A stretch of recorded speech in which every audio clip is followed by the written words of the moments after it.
These are some of my brothers, but where are the others? Where am I?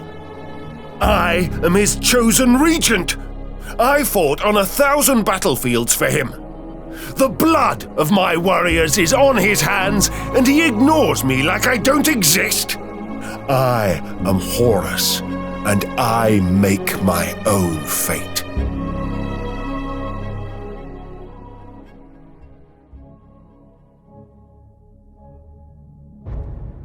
An incoming voxhail echoed through the vengeful spirit's strategium. The storms of plasma boiling in the Greenskins' graveyard made the intership vox choppy and unreliable. But this transmission was so clear, the speaker could have been standing next to Lupercal. "Permission to come aboard, my son," said the Emperor. The moment was so sublime, so unexpected, and so awe-inspiring that Sejanus knew he would remember it for the rest of his life. It had been a long time since Sejanus had found himself awed by someone other than his Primarch. The Emperor went without a helm, his noble countenance bearing a wreath of golden laurels about his brow. Even from a distance, it was the face of a being worthy of eternal fealty, conceivable only as an impression of wonder and light. No god ever demanded respect and honor more. No earthly ruler had ever been so beloved by all. Sejanus found himself weeping tears of unbridled joy.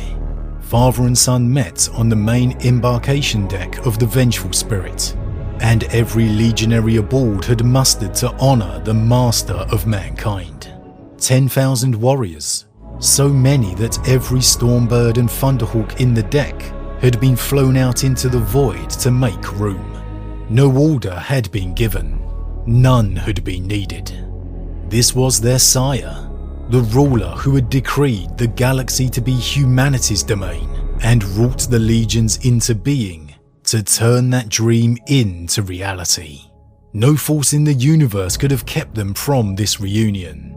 As one, the Lunar Wolves threw back their heads and loosed a howling cheer of welcome, a pounding, deafening roar of martial pride. Nor were the legionaries the only ones who came. Mortals came too. Waifs and strays the Lunar Wolves had swept up in the course of the Great Crusade. Poets, would-be chroniclers and promulgators of imperial truth. To see the master of mankind in the flesh was an opportunity that would never come again. And what mortal would miss the chance to see the man who was reshaping the galaxy? He came aboard with 300 members of the Legio Custodes, godlike warriors cast in the mould of the Emperor himself. Armoured in gold plate with crimson horsehair plumes streaming from their peaked helms, they carried shields and long polearms topped with armed photonic blades. Warriors whose sole purpose was to give their lives in order to protect his. The Morneval followed Horus at the head of the entire First Company, marching in a long column alongside the warriors of the Legio Custodes. As all warriors do, Sejanus measured them against his own strength, but could form no clear impression of their power. Perhaps that was the point. Jagatai taught it to me, said Horus in answer to a question of the Emperor's. He called it the Zhao. I can't pull it off anything like as fast as the Warhawk, but I made a passable fist of it. Sejanus saw Horus as being modest. Not enough to keep pride from his voice, but just on the right side of arrogant. "You and Jagatai were always close," said the Emperor as they marched between the proud lines of Lunar Wolves. "Of all of us, even me, I think you know him best." "And I hardly know him at all," admitted Horus. "It is how he was made," said the Emperor, and Sejanus thought he detected a note of profound regret. They marched between the thousands of cheering legionaries, leaving the embarkation deck and moving up through the grandest processionals of the Vengeful Spirit. Companies of Lunar Wolves peeled off the higher they went, until only Ezekiel's Justerian elite and the Morneval remained. They marched down the Avenue of Glory and Lament, the soaring antechamber with embossed columns of dark wood that bore the weight of a shimmering crystalline roof, through which the roiling, plasmic death throes of the greenskin fleet could be relished. Coffered panels running fully half the length of the avenue bore hand-painted lists of names and numbers, and the march to the bridge only stopped when the Emperor paused to kneel by the newest panel. The dead? Asked the Emperor, and Sejanus heard the weight of uncounted years in the simple question. All those where the spirit was present, said Horus.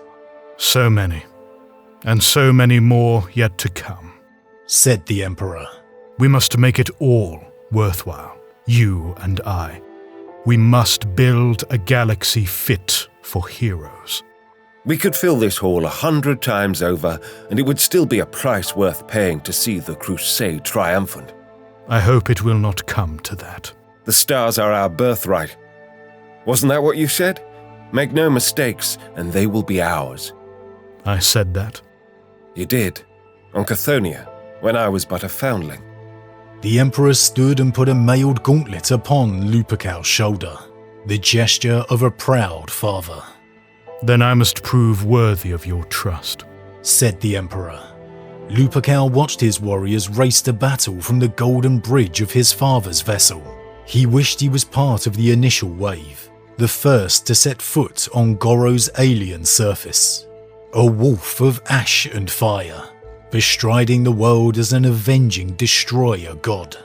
Destroyer? No, never that. You wish you were with them, don't you? Asked the Emperor. Horus nodded, but didn't turn from the viewing bay. I don't understand, said Horus, feeling the might of his father's presence behind him. What don't you understand? Why wouldn't you let me go with my sons? You always want to be first, don't you? Is that so bad? Of course not. But I need you elsewhere. Here, said Horus, unable to mask his disappointment. What good will I do from here? The Emperor laughed. You think we're going to watch this abomination die from here? Horus turned to face the Emperor, now seeing his father was fit for battle. Towering and majestic in his gold-chased warplate of eagle wings and a bronze mantle of woven mail. A blue steel sword was unsheathed, rippling with potent psychic energies. Custodians attended him, weapons at the ready, upon the largest teleporter array Horus had ever seen. I believe you call it a spear tip, said the Emperor.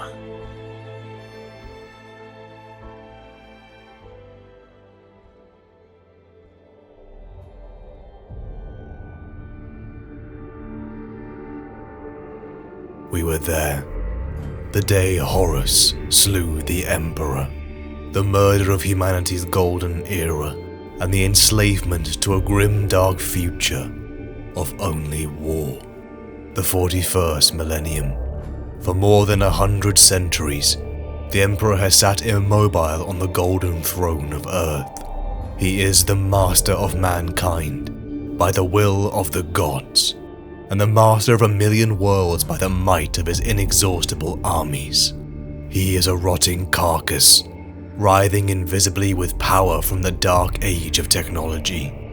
He is the carrion lord of the Imperium, from whom 1,000 souls are sacrificed every day, so that he may never truly die. To be a man in such times is to be one amongst untold billions. It is to live in the cruelest and most bloodiest regime imaginable. These are the tales of those times. Forget the power of technology and science, for so much has been forgotten, never to be relearned.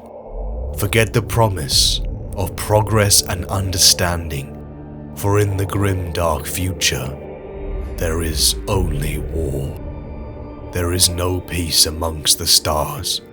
Only an eternity of carnage and slaughter, and the laughter of thirsting gods. An Imperium forged by the betrayal of the Emperor's most beloved son, Horus Lupercal. But how did the Imperium's shining beacon, the face of humanity's great hope, fall to corruption? His story begins in the 30th millennium. Like gleaming gems, the stars illuminate the night sky. The vast emptiness of space, in isolated pockets, planets and life blooms. Once conquered in a long-lost golden age of mankind, Cthonia turned under its sun. What had once been a jewel of civilization had been mined, tunneled and gutted of worth. Over the millennia humanity had lived upon it.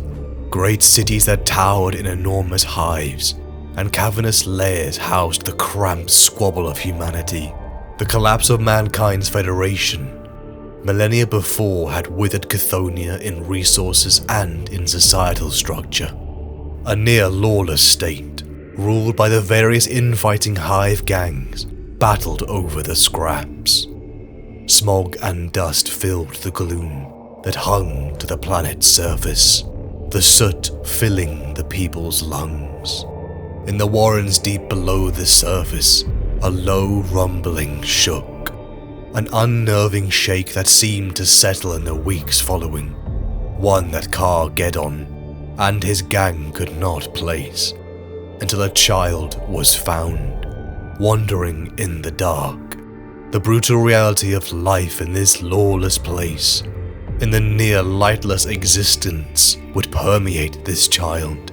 He would fight, he would almost starve, he would kill, but at times he would look up to the stars and wonder, until after nearly a decade, he found something that felt like a dream.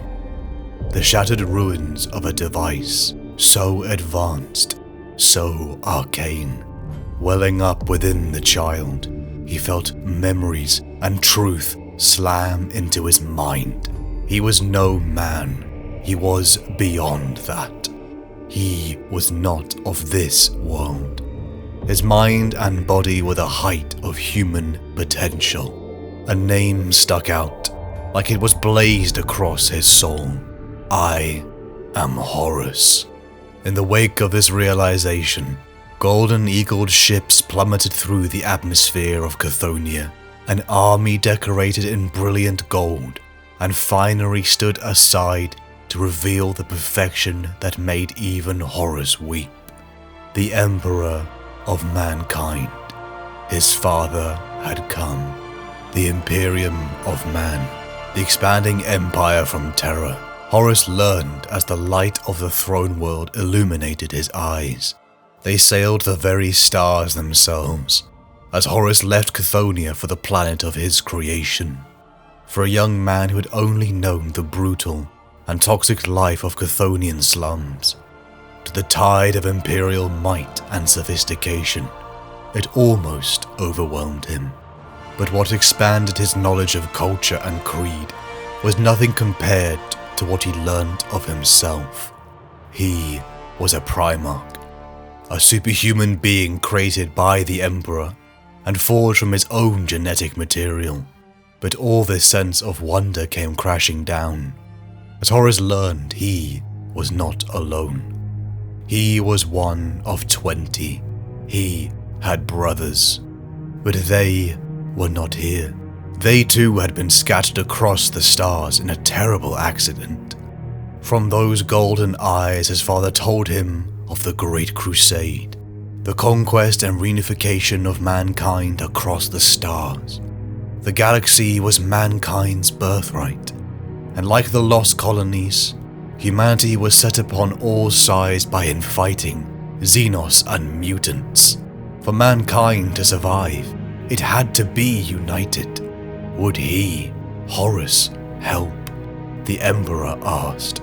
The true purpose of mankind is to bear the torch of truth aloft and shine it, even into the darkest places, to share our forensic, unforgiving, liberating understanding with the dimmest reaches of the cosmos, to emancipate those shackled in ignorance, to free ourselves and others from false gods, and to take our place at the apex of sentient life.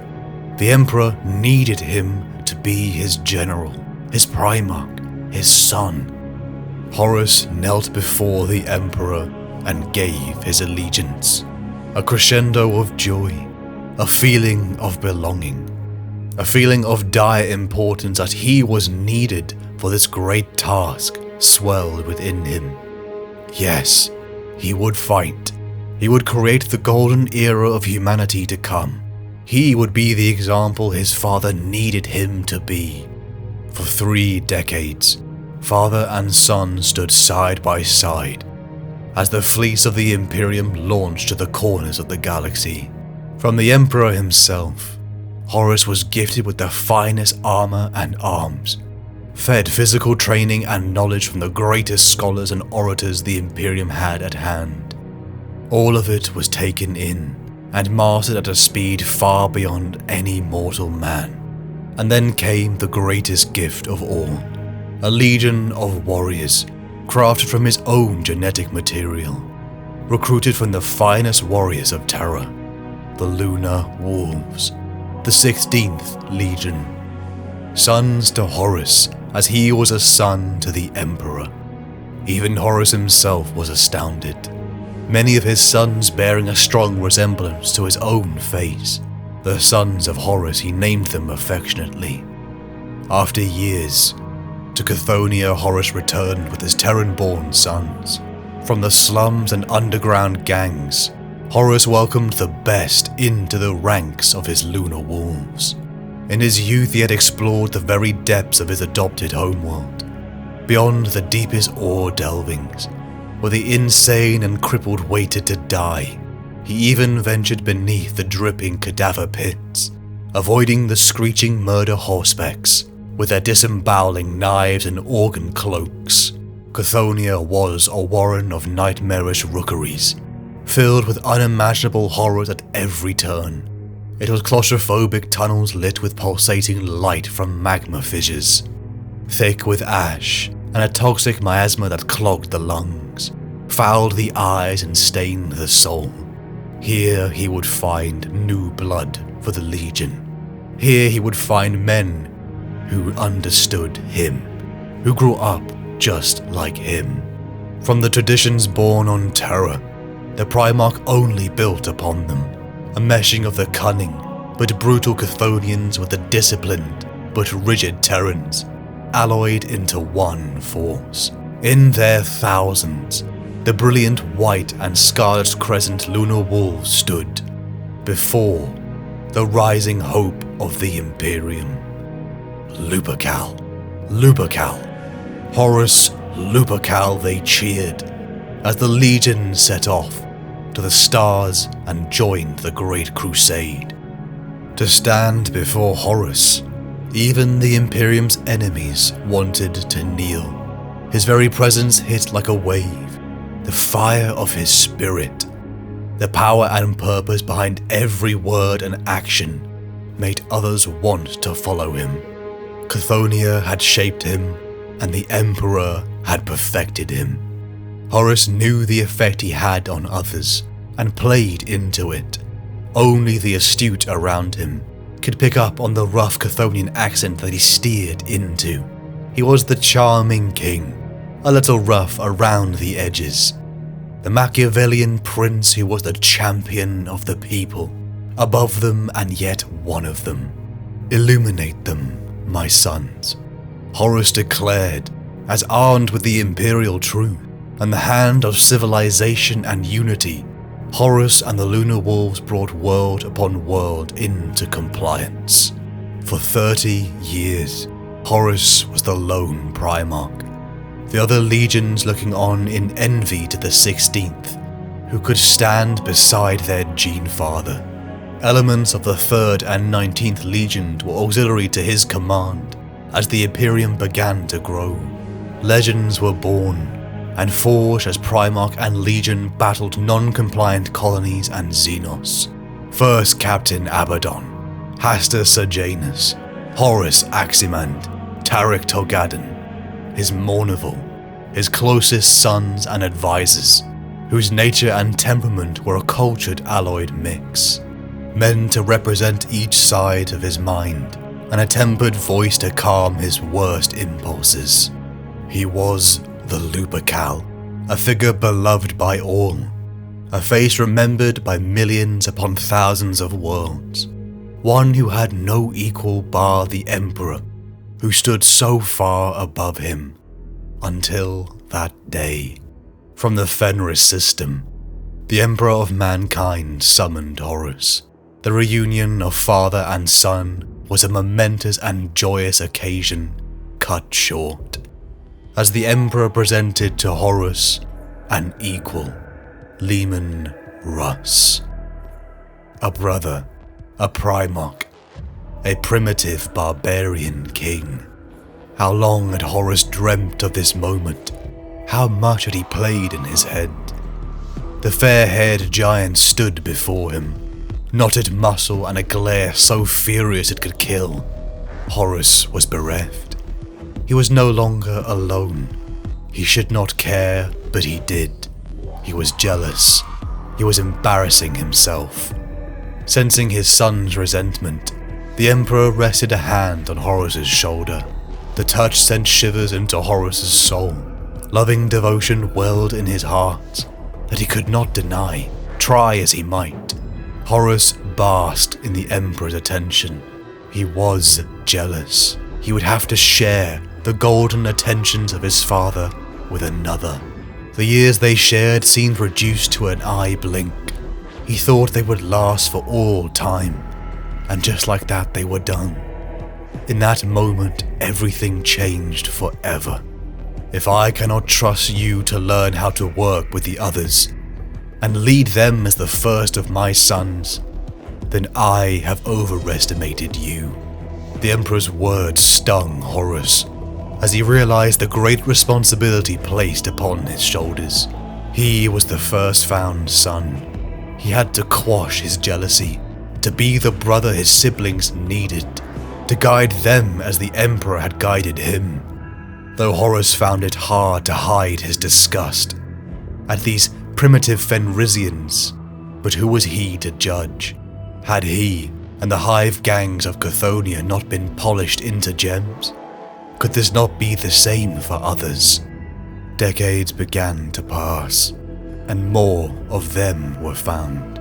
More of his brothers, each of them utterly unique, shaped by their worlds just as Cthonia had shaped him, all added to this growing Imperium. Horus often fulfilling the role of ingratiator to Imperial ways. All Primarchs stood before the great Lupercal and fell for that winning smile, an inviting demeanor. Mortarion, Alpharius, and even the Khan found a bond with the Master of the 16th. Horus only finding difficulty in his bond with Corvus Corax. The Lunar Wolves and Horus had fought for nearly 2 centuries of war, at the head of the 63rd Expeditionary Fleet. The Imperium Horus had been brought into almost seemed like a distant memory. The military, administration and scale had magnified tenfold since those early years, when he was the lone Primarch. He and his legion now had a history and a culture that spanned centuries. 20 legions. Now there were some that even outnumbered his, led by brothers he respected greatly, such as the Lion, Guilliman and Dawn, who had all built reputations that sung across thousands of worlds. Many times Horus had brought worlds into compliance through diplomacy and negotiation, but once again he found he had to unleash the wolves upon an enemy. The scrap world of Goro, deep in junkyard space of the Telon Reach. The Greenskin Empire that once claimed dominion over its stars was in flames, assailed on all sides by the inexhaustible armies of the Imperium. The aliens' empire was being overturned, their muddy fortress world burning, but not quickly enough. The armada of the 16th and the Greenskins clashed in a shower of munitions and flame. The engagement volume became a swirling free-fire zone, an impossibly tangled mass of entwined warships, columns of lasfire, torpedo contrails and explosive debris fields. Void War engagements normally fought at ranges of tens of thousands of kilometers now began so close that Orc marauders with crude rocket packs were launching boarding actions. Horus held the fleet as the two engaged to a stalemate, until another fleet had arrived. Space parted as though cut open by the sharpest edge. Amber light spilled out, brighter than 1,000 suns, and simultaneously existing in many realms of perception. The blade that cut the void open slid through the passage it had made, but this was no blade. This was a void-born colossus of gold and marble, a warship of inhuman proportions.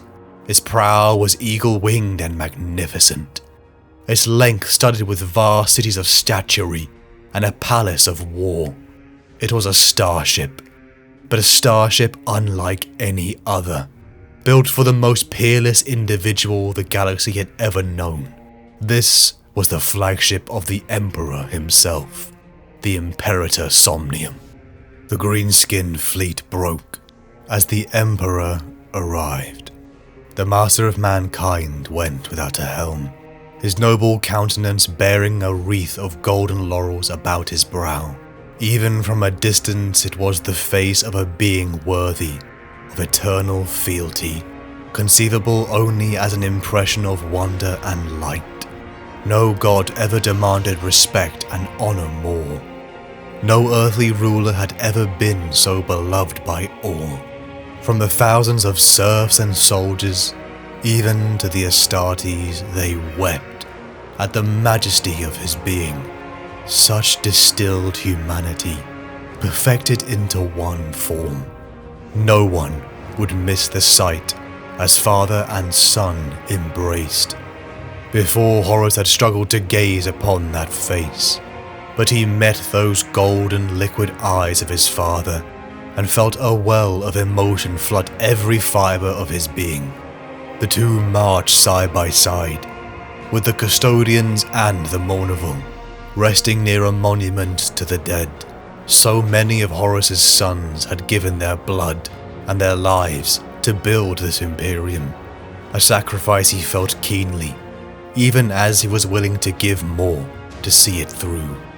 The Emperor had come to Goro, and father and son would see this Xenos filth eliminated. Horus watched in envy as his sons declared their oaths of moment, drop pods falling towards the surface of Goro to confront the greenskin menace. He wanted to join them, to be first. He always wanted to be first. What did that say about him? He looked to the Emperor with concern on his face, only for a smile to reflect back. His father was fit for battle, towering and majestic in his golden chased warplate of eagle wings and a bronze mantle of woven mail. A blue steel sword was unsheathed, rippling with potent psychic energies. Custodians attended him, weapons at the ready, upon the largest teleporter array Horus had ever seen. This was the spear tip. In a flash of blue light, the scene upon the ship disappeared, as the rust-red dirt of Goro replaced it. At them, the Emperor bellowed as the custodians, Justerian Terminators, and Horus leapt upon the Greenskins. With an ear-shattering roar, the Greenskins charged the Emperor in their hundreds, like iron filings to the most powerful magnet, knowing they would never find another foe so deserving of their rage. The Emperor killed them all, unstoppable in his purity of purpose, a crusade of billions distilled in one numinous being. Horus had fought alongside the Emperor for well over a century, but the sight of his father in battle still had the power to awe him. This was war perfected. Fulgrim could live 1,000 lifetimes and never achieve anything so wondrous. The Greenskins fell in their thousands, as the master of mankind and his beloved son carved them apart. But then the ground began to shake violently. It tore from beneath them, as the Emperor extended a hand to his son. The Emperor fell, Horus fell. He felt the wind bash his face.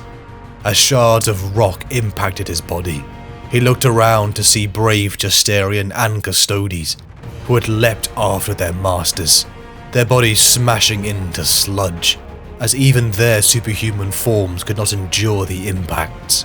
Horus landed with a crash, his armor rent and broken in places, his wounds bad, but not fatal. Around him stood a vast chamber he knew to be the core of this world. Plasma leaked from enormous coils, a structure clearly built in a different age. Around the charging coils, a greenskin horde stood, crowding around the Emperor. Horus charged. Horus's sword was broken, his twin bolters empty of shells. The sword had snapped halfway along its length, the edge dulled from hewing countless green-skinned bodies. He fought his way onto a stepped bridge, killing scores of monstrously swollen orcs to reach a crumbling ledge just below the Emperor. Blood drenched him, his own and that of the orcs.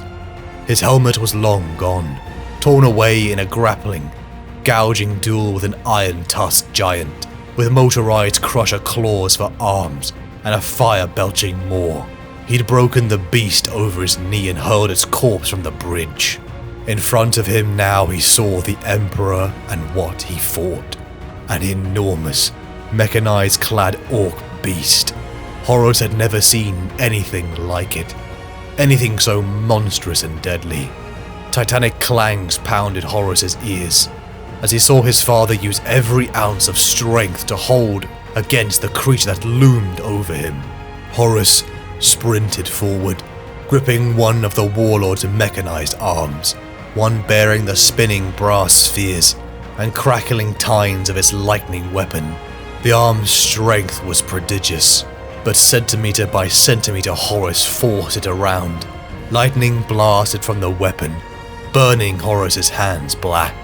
Bone gleamed through the ruin of his flesh, but what was that pain when set against the loss of a father? Horus impaled the creature on its own weapon, and the beast howled as the Emperor used the opening. Horus felt the build-up of colossal psychic energies, and shielded his eyes as furious light built within the Emperor. Power like nothing he had ever seen his father wield, or even suspected he possessed. All-consuming, all-powerful. It was the power to extinguish life in every sphere of his existence. The Emperor unleashed it. Physical flesh turns to ash before it, and what ancient face had once called a soul was burned out of existence, never to cohere again. Nothing would ever remain of he who suffered such a fate. Their body and soul would pass from the finite energy of the universe to fade into memory and have all that they were wiped from the canvas of existence. This was as a complete death as it was possible to suffer. The Emperor brought his sword down as he eviscerated the beast's soul from the universe. Horus looked on in awe, unable to stop his mind drifting to the belief that a god stood before him. The creature lied dead as the coils of the world core machine began to melt. Was this their end? Here, so much was left to achieve. Horus supported his wounded father as the Emperor uncurled his palm, releasing an energy that enveloped the incoming death. Horus stared into the event horizon and shuddered. A gnawing, great abyss of crawling chaos and unlimited potential. Howling voids where the combined lives of this galaxy were but motes reflected in the cosmic dust storm. An Empyrean realm of the Neverborn, where nightmares were birthed in the fetid womb of mortal lust. Things of void-cold form writhed in the darkness, like a million snakes of ebon glass coiled in endless, slithering knots. Horus stared deep into the abyss, repulsed and fascinated by the secret workings of the universe. A sight he would never forget even if he wanted to. The warp. Goro had been cleansed. Horus looked to his father, overjoyed by their survival, cherishing this rare moment that father and son could once again fight side by side on the field of battle. Though a part of him was unnerved. The warp had always been a dimension of mystery. Even he did not fully understand. Not the Xenos that lived there, but the gaze into the abyss had shown him something that knotted within. An answer to a question he feared to ask his father. As the 63rd Expeditionary Fleet left Goro, new orders came in. A joint compliance in union with Jagatai Khan, and Robute Gilliman towards the Orc Empire centered on the planet Ulanor. Like a claw, the forces under Horus closed around the Xenos menace, leaving one last strike at the heart. The force was massive. 100,000 Space Marines, 8 million Imperial Army troops, and hundreds of spacecraft launched against a green tide never encountered before. Mountains of greenskins fell, as Horus and his Justerian Terminators made a gambit for the throat. Warboss Urg at his tower found the clambering black armored mass of Terminators, smashing into his own guard. The tide of gore and brutal melee almost swallowed Horus up, but the Primarch forced himself through, crippling Warboss Urg and launching his body from the tower to fall amongst his own force. The greenskins broke as the Lunar Wolves and Imperial Guard annihilated every last one of them. Ulanor was cleansed. In the wake of this victory, the world of Ulanor was transformed. A parade ground the size of cities was carved and paved in only weeks. The forces of the Imperium were gathered in the largest display of Imperial might that humanity had ever seen. Billions of mortal men and women from thousands of worlds, hundreds of thousands of Astartes gathered for the triumph. Horus knew what was coming. The rumors of the Emperor's departure from the front lines of the Great Crusade had been building for years. Someone would have to assume the mantle. Upon a balcony alone, Horus reflected upon the weight of responsibility that role would ask of him. Was he worthy? Were his brothers who had risen up so much since those early days not also be worthy? Dawn, Gilliman, and begrudgingly the Lion. He was the first found son, but yet they were all meant to be equals. What would he do if another was chosen above him? Would he be jealous? Yes, he would, he admitted, but he would also support them as a brother should. But the Emperor was going to ask him to do this. How could he refuse? He had been prepared for this role since his discovery. He would be the brother to unite the others. Was there any other who could command equal respect and love? Only he could be the balance between them. Only he could be the symbol, the beloved Horus Lupercal. Down a parade line, miles long, stood mortal and superhuman warriors in numbers that stretched beyond the eye could see, with music, cheers and flags blowing in the wind. The master of mankind strode towards a throne. All wept at the majesty of this perfect being. His very image was like a sunrise within their souls, and fathomless, golden eyes, leaking wisdom and temperance. Some fell to their knees as their minds struggled to accept the immensity of what they saw, or who they saw. Horus strode towards his father and knelt. A laurel was placed upon his brow as he accepted the title of Warmaster. The parade ground erupted in cheers at the celebration of Imperial might and excellence. Horus rose to meet his father, only to ask, why? Why was he returning back to Terra? Only for the Emperor to reveal nothing. Only the importance of his work and its secrecy. Horus smiled. pretending that he did not feel pain at having been excluded from his father's council. Why? After everything they had been through, was he not trustworthy? Horus, squashing his tumultuous feelings, stood before the crowd and his brothers, and drank in the glory, feeling more alive than he ever had before. Everything had changed. The Imperium switched upon a new paradigm, as now the weight of the Great Crusade fell onto Horus's shoulders. Many of his brothers congratulated him. Some were supportive, some were silent, and others were dissenting, but all submitted before the new Warmaster. The expeditionary fleets left the orbit of Ullanor as they continued the Great Crusade. Horus's 63rd Expeditionary Fleet grew exponentially. From the core of remembrances, poets, artists, chroniclers, and scholars, a new administrative arm was bound to the fleet. From Terra, the Emperor had established a council, filled with mortal men and women to help rule the vast empire, a seniority that Horus kowtowed to, even as he became frustrated at their constant demands and lack of nuance. The constant flow of administration bombarded Horus every day, a weight alleviated by his Mournival.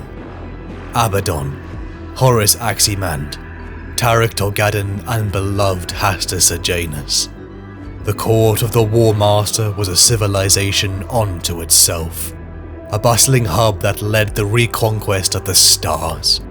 The hope and pride was felt from the top to the bottom, from the Astartes such as Garviel Loken to the mortal men such as Kirill Sinderman, Euphrates Keeler, and Mercedes Olaton. It would only be a few short years into the reign of the Warmaster Horus that the 63rd Expeditionary Fleet encountered a system ruled by a so-called Imperium of Man. The humour was not lost upon Horus of this 9-planet system, ruled by this Emperor, but still emissaries were sent led by Hasta Sejanus.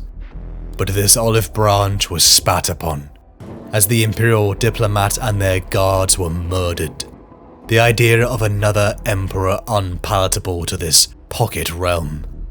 The murder of Hasta Sejanus wounded Horus. He had been there since those early days upon Cthonia. Nearly 2 centuries of friendship gone in an instant. He wanted revenge. Who would blame him? The execution of emissaries was a justification, but Horus swallowed the pain. He was the Warmaster. He had to be seen as a symbol. He had to do what was best for the Imperium. Horus sent another emissary contingent. One last attempt, headed by his equerry Malagurst, only for his ships to be fired upon. The War of 6319 had begun. The Lunar Wolves were unleashed, a crushing wave that mortal defenders could not stand against. Even this so-called Emperor's Guard, who utilized cloaking technology. 6319 was scarred and burned when the call came in. From Captain Garviel Loken, this Emperor wished to surrender to Horus himself, but it was a trap, sprung by Loken and his squad, the explosion throwing many from the throne room's height to fall to their deaths.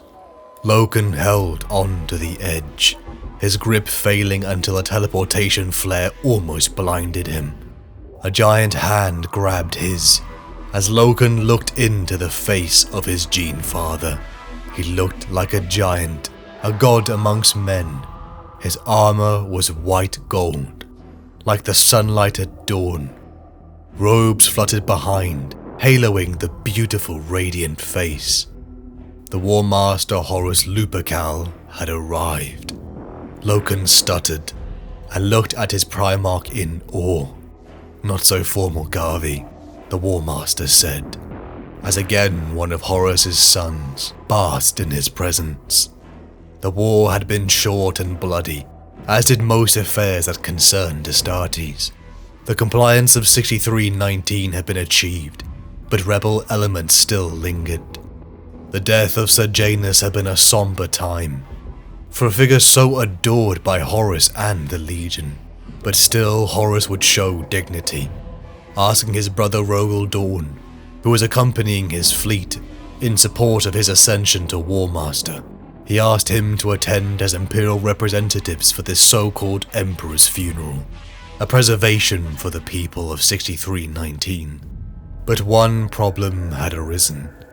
The alloy of the Mournival was missing an element, one filled by a man of honor and direct speech, one whose ascension was recommended by even Dawn himself, Captain Garviel Loken, a man of courage, of directness, a naysayer to Abaddon's fanaticism, one whose first task was to suggest an idea of a last small task force assault on the last pocket of resistance. Loken, realizing that Horus used him as a springboard for this very idea before the court of the Warmaster, cultivating the image of a peacemaker who reluctantly had to listen to his sons when reason had failed. The image of Warmaster was a careful facade Horus had to cultivate, one watched by all the worlds of the Imperium, by billions of mortal men, a balance played masterfully.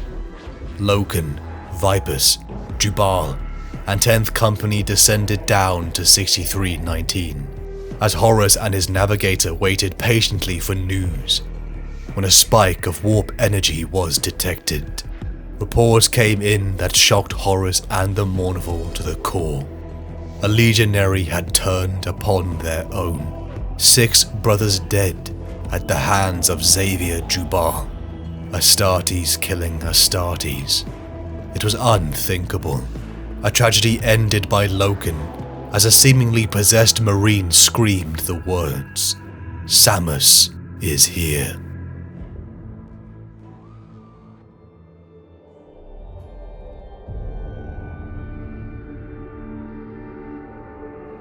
I spoke to Kyril Sinderman, he said, and took a sip of the wine. He nodded to himself before continuing, as if surprised at its quality. Poor Kyril. Such a terrible thing to endure. He's even speaking of spirits, you know. Sinderman, the arch-prophet of secular truth, speaking of spirits. I put him right, naturally. He mentioned spirits were a concern of yours too. Kyril convinced me that it was a plague at first, but I saw a spirit, a demon, take hold of Xavier Jubal and remake his flesh into the form of a monster. I saw a demon take hold of Jubal's soul and turn him against his own kind. No, you didn't. Sir? Horus smiled. Allow me to illuminate you. I'll tell you what you saw, Garviel. It is a secret thing, known to a very few, though the Emperor, beloved of all, knows more than any of us. A secret, Garviel, more than any other secret we are keeping today. Can you keep it? I'll share it, for it will soothe your mind, but I need you to keep it solemnly. The Warmaster took another sip. It was the warp, Garviel. The warp. Of course it was. We know the power of the warp and the chaos it contains. We've seen it change men. We've seen the wretched things that infest its dark dimensions. I know you have. On Erebus, on Syrinx, on the bloody coast of Tassalon. There are entities in the warp that we might easily mistake for demons. Sir, I have been trained in the study of the warp. I am well prepared to face its horrors. I have fought the foul things that pour forth from the gates of the Empyrean, and yes, the warp can seep into a man and transmute him. I have seen this happen, but only in Psychers. It is the risk they take, not in Astartes. Do you understand the full mechanism of the warp, Garviel? Horus asked. He raised the glass to the nearest light to examine the color of the wine. No, sir, I don't pretend to. Neither do I, my son. Neither does the Emperor, beloved by all, not entirely. It pains me to admit that, but it is the truth, and we deal in truths above all else. The warp is a vital tool to us, a means of communication and transport. Without it, there would be no Imperium of Man, for there would be no quick bridges between the stars. We use it, and we harness it, but we have no absolute control over it. It is a wild thing that tolerates our presence, but brooks no mastery. There is power in the warp, fundamental power, not good nor evil, but elemental and anathema to us. It is a tool we use at our own risk. The Warmaster finished his glass and set it down. Spirits, demons. Those words imply a greater power, a fiendish intellect and a purpose, an evil archetype with cosmic schemes and stratagems. They imply a god or gods at work behind the scenes. They imply the very supernatural state that we have taken great pains through the light of science to shake off. They imply sorcery and a palpable evil. He looked across at Loken. Spirits, demons, the supernatural, sorcery. These are words we have allowed to fall out of use, for we dislike the connotations, but they are just words. What you saw today, call it a spirit, call it a demon, the words serve well enough. Using them does not deny the clinical truth of the universe as man understands it. There can be demons in a secular cosmos, Garviel, just so long as we understand the use of the word. Meaning the warp. Meaning the warp. Why coin new terms for its horrors when we have a bounty of old words that might suit us just as well? We use the words alien and xenos to describe the inhuman filth we encounter in some locales. The creatures of the warp are just aliens too, but they are not life forms as we understand the term. They are not organic. They are extra-dimensional, and they influence our reality in ways that seem sorcerous to us, or supernatural, if you will. So let's use all those lost words for them. Demons, spirits, possessors, changelings. All we need to remember is that there are no gods out there in the darkness, no great demons and ministers of evil. There is no fundamental, immutable evil in the cosmos. It is too large and sterile for such melodrama. There are simply inhuman things that oppose us, things we were created to battle and destroy.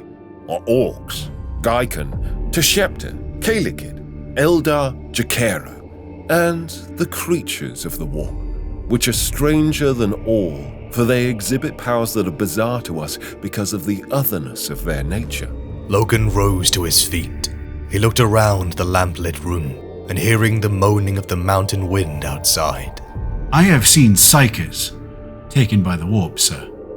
I have seen them change and bloat in corruption, but I have never seen a sound man taken. I have never seen an Astartes so abused. It happens, Horus replied. He grinned. Does that shock you? I'm sorry, we keep it quiet. The warp can get into anything if it so pleases. Today was a particular triumph for its ways. These mountains are not haunted, as the myths report, but the warp is close to the surface here. That fact alone has given rise to the myths. Men have always found techniques to control the warp, and the folk here have done precisely that. They let the warp loose upon you today, and brave Jubal paid the price. Why him? Why not him? He was angry at you for overlooking him, and his anger made him vulnerable. The tendrils of the warp are always eager to exploit such chinks in the mind. I imagine the insurgents hoped that scores of your men would fall under the power they had let loose, but 10th Company had more resolve than that. Samus was just a voice from the chaotic realm that briefly anchored itself to Jubal's flesh. You dealt with it well. It could have been far worse. You are sure of this, sir? Ingmei Singh, Mistress of Astropaths, informed me of a rapid warp spike in this region just after you disembarked. The data is solid and substantive. The locals used their limited knowledge of the warp, which they probably understood as magic, to unleash the horror of the Empyrean upon you as a weapon. Why have we been told so little about the warp, sir? Because so little is known. Do you know why I am Warmaster, my son? Because you are the most worthy.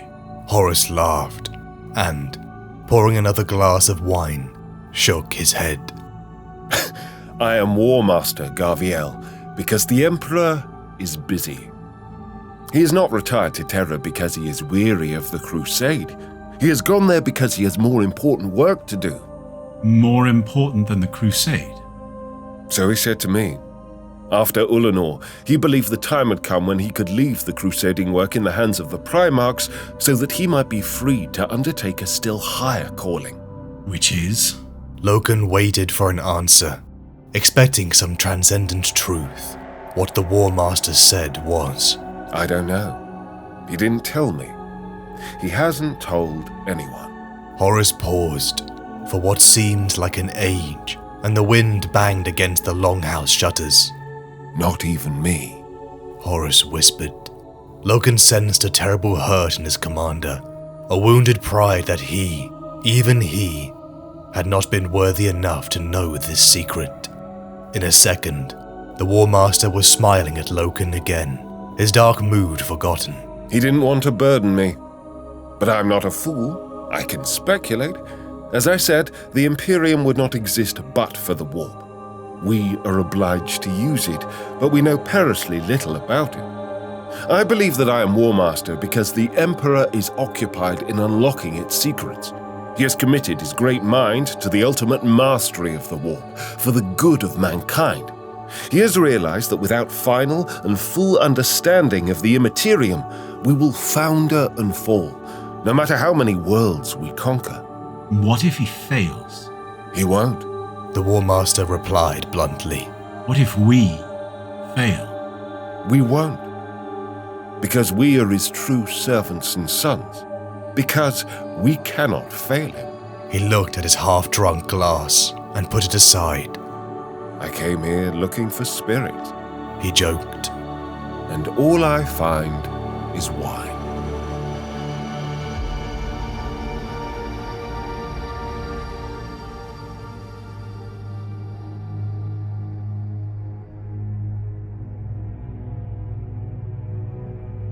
We know the power of the warp and the chaos it contains. We've seen it change men. We've seen the wretched things that infest its dark dimensions. From those early days by the Emperor's side, Horus had been told very little of this warp. But yet the Imperium's survival rests upon this highway into a realm of madness. For most of his 2 centuries of war, Horus Lupercal had barely given it much thought outside of its logistical consequences. But something changed at Ulanor. It wasn't hard for Horus to discern why his father had left the front lines of the Great Crusade. He knew that his father was pursuing the mysteries of that dimension, so that mankind could have dominion over all. So why was he left out? He always wanted to be first to assault the enemy, first in his father's affection. How much had that day affected him? The day another Primarch was found, and his father's attention wasn't solely upon him. If he admitted it, he wanted to know what the Emperor was doing simply because he wanted to know before his brothers. He feels a distance growing between him and his father. The keeping of secrets, the ascension of his brothers and this new Council of Terror, his opinion of mortal bureaucrats who did not bleed for the Imperium. The Imperium he and his sons were building was an opinion only known to his close Mournival. This only compounded by his struggle in this period of transition. Horus Lupercal is now Warmaster, the brother above brothers. He can feel his relationship changing with them, even the ones he was closest to. In his hands is the future decision of what kind of Warmaster he will be, what he will be remembered for. What is the great Horus Lupercal's legacy? He was a masterful orator, a charming man of the people, who in his rough Chthonian voice made his allies want to kneel and his enemies want to surrender. But every action and reaction, every word now came with the scrutiny of an entire empire, and the relentless ambassadors from the Council of Terror. With the compliance of 6319 fully achieved, the expeditionary fleet once again loosed its mooring. A distress call had come from a contingent of blood angels, one answered by the Emperor's children with the lunar wolves en route. The horizon from the ship's bridge dawned with light as they looked upon the world coined murder. Storms raged across the surface of this bleak world. The contingents of blood angels and Emperor's children had gone dark.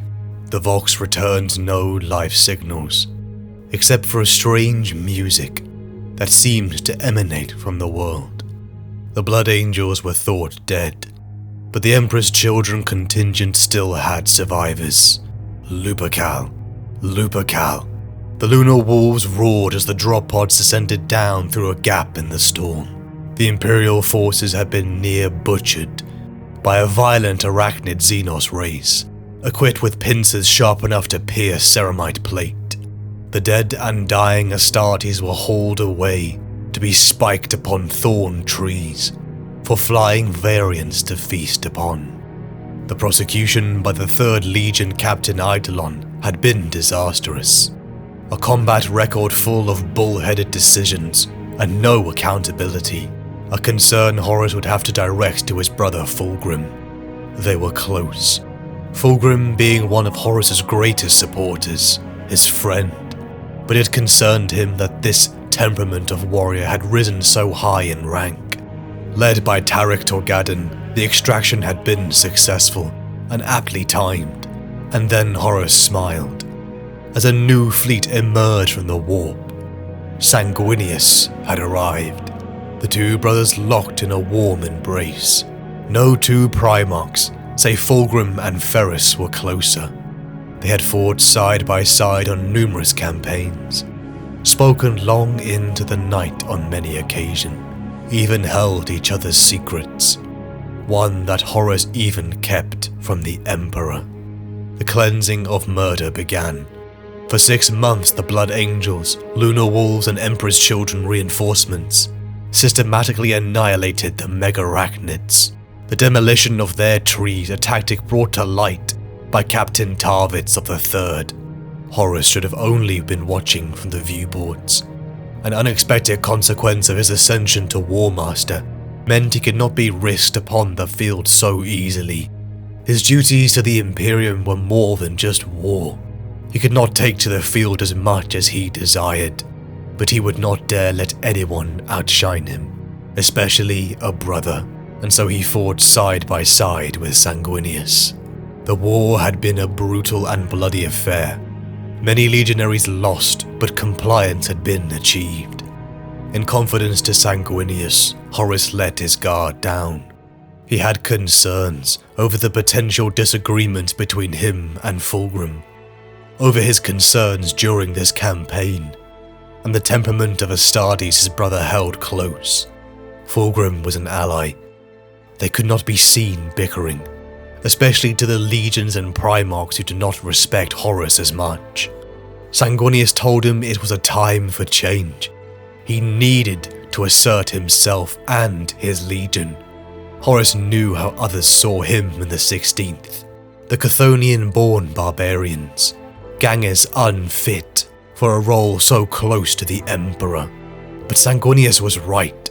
The Emperor had placed trust and the title upon him. Why not show that elevation on his legion too? But Horus was reluctant. He didn't want his legion to change.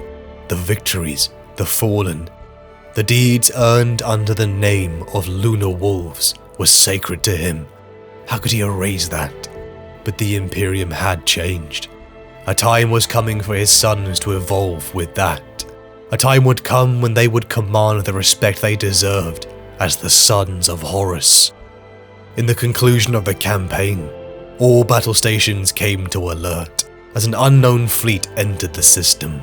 Long and sleek silver-white ships, some even twice the length of the vengeful spirit, approached. The communique came alive with chatter in a human voice. Did you not see the warning we left? What have you done here? The Interrex, a human federation, had come to examine their prison world of the Megarachnids, only to find a mighty human fleet in orbit, and the world entirely cleansed of life. The delegation from the Interrex stood upon the deck of the Vengeful Spirit. Their arms and armor were fascinating and strange. Bows and swords, though clearly forged with greater technology. Their armor fit sleekly, unlike the bulky Astartes' powered plate. There was sophistication in their demeanor and words. Their very language had evolved, to be accompanied by music, the tones shifting to fill in nuance. It became clear to Horus that these Interrex were a vast and advanced civilization that could be a jewel within the growing Imperium.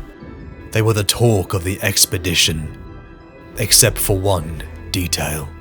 Xenos, the Kinnebrak, a humanoid alien race that had been integrated into the Interrex society for millennia. Their blue-black flesh, their jointed mouth and nose. The smell drew in looks of disgust around Horus's guard, the look upon Abaddon's face clear for all to see. The talks had only begun, but both sides were cautious. Horus re-entered into his inner chambers with Sanguinius and his Mournival. Immediately the tension in the room escalated, Abaddon snarling that they had to destroy them. You have no choice, they are in opposition of our ways. The defiance of his first captain infuriated Horus. He bellowed back he would do as he saw fit. Abaddon had overstepped. He roared over his son to leave as he shattered his drinking cup, but his anger melted as the first captain stomped away. Was this the way of Cthonia? Or the fire in his blood? Was it his fault? Was this the wolf he leashed tighter than some of his sons? It burned within because a part of him knew Abaddon was right. They were non-compliant. Their very civilization did not mix with the ideals of the Great Crusade. And yet, would he have to destroy another civilization? Was this to be his legacy as Warmaster? The Emperor had left the responsibility on his shoulders, and that came with the choice of what kind of Warmaster he would be. Since Ullanor had been only death and mistakes, the brutal compliance of 6319, the death of beloved Hastus Sejanus, and now this cleansing of the world of murder. He himself guilty of ignoring the signals projected from this world. He had fulfilled his role of Primarch, but couldn't Warmaster be more than just death and destruction? The Emperor was upon Terra building a future, so why couldn't he do that here? It had always been a carefully constructed image, the great Horus Lupercal of the Great Crusade. But what about the days when the Crusade was over, and the rule was passed to mortal men?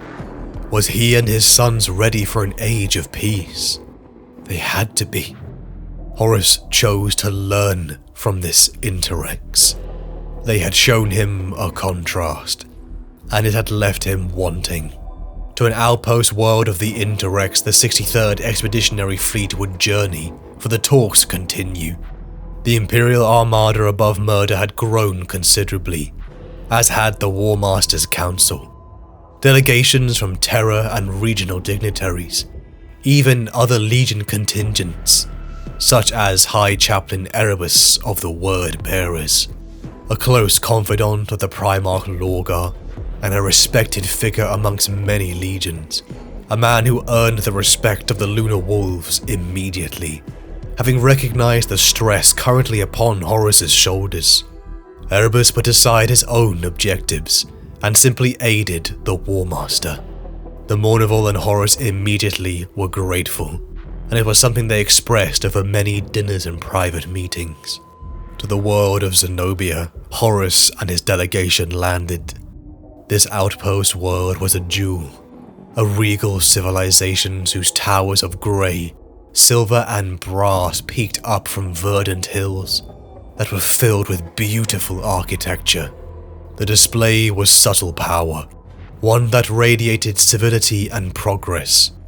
Horus chose to dress in robes, surrounding himself equally with Sanguinius, Astartes, and remembrances, poets, scholars, and artists. The display would not be so bellicose this time. This was the Imperium. This was what he would be remembered for. This was the Warmaster he would show to his brothers and history. Horus was not blind to the contrast. Even here, he thought of Imperial hive cities, the bulky industrial nature of Imperial rule and life. What could he learn from these people? Through a great parade the delegation strode. The display of colour, dress and music enough to well emotion within them all. It was a day of celebration. Humanity unified once again, after millennia of separation. The great hope that had taken mankind to the stars sang proud this day. Through galleries and museums Horus strode. The history of the Interrex displayed proudly. Even their collection of ancient Kinabrak weapons. Even the remembrancer Kirill Sinderman, noticing the Anathame blade because of its crude design, in a place so filled with technology and magnificence. The negotiations began between the civilizations, but Horus could feel something was wrong. There was stalling. They even showed restraint before him, when most interactions between a mortal man and a Primarch led to a sense of awe and even weeping. Again his council advised, Erebus joining his voice to Abaddon's, in the inevitability of conflict. They reminded him of his oaths to the Emperor, to suffer no alien or mutant. But for a moment, Horus thought, what if the Emperor was wrong? The Crusade had been born in a time of war, where humanity was set upon by strife. But here these people had survived, thrived even. They had adapted and integrated the alien into a society of peace. Why couldn't Horus Lupercal, the Warmaster, also achieve that? A breakthrough in the talks was coming. Horus could feel it. But then disaster struck. A full security lockdown was initiated. The Hall of Devices, the museum, was burning. The Kinabrak Anathame had been stolen. The Interrex were under attack. Horus and his guard found the Interrex weapons raised upon them. The Warmaster's face turning to confusion as they fired, killing his sons. No, screamed Horus, the confusion and pain resonating in his voice. Why? Why would they choose to do this?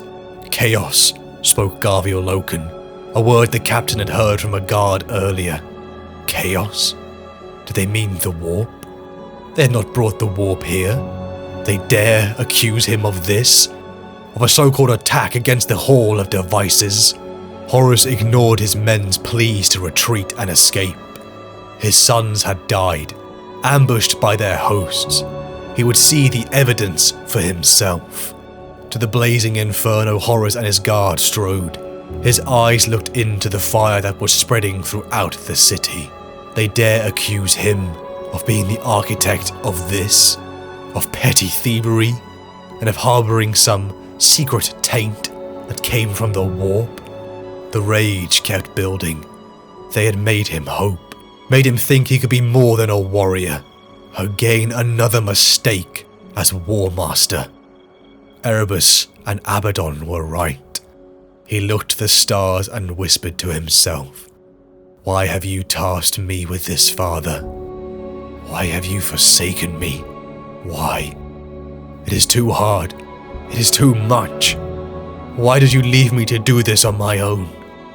The Interrex converged on their position. The Kinabrak Xenos leading the charge, as with anger roaring in his blood, Horus attacked. The Kinabrak broke and exploded with every swing, gore and viscera covering Horus as he killed those who dared let him hope.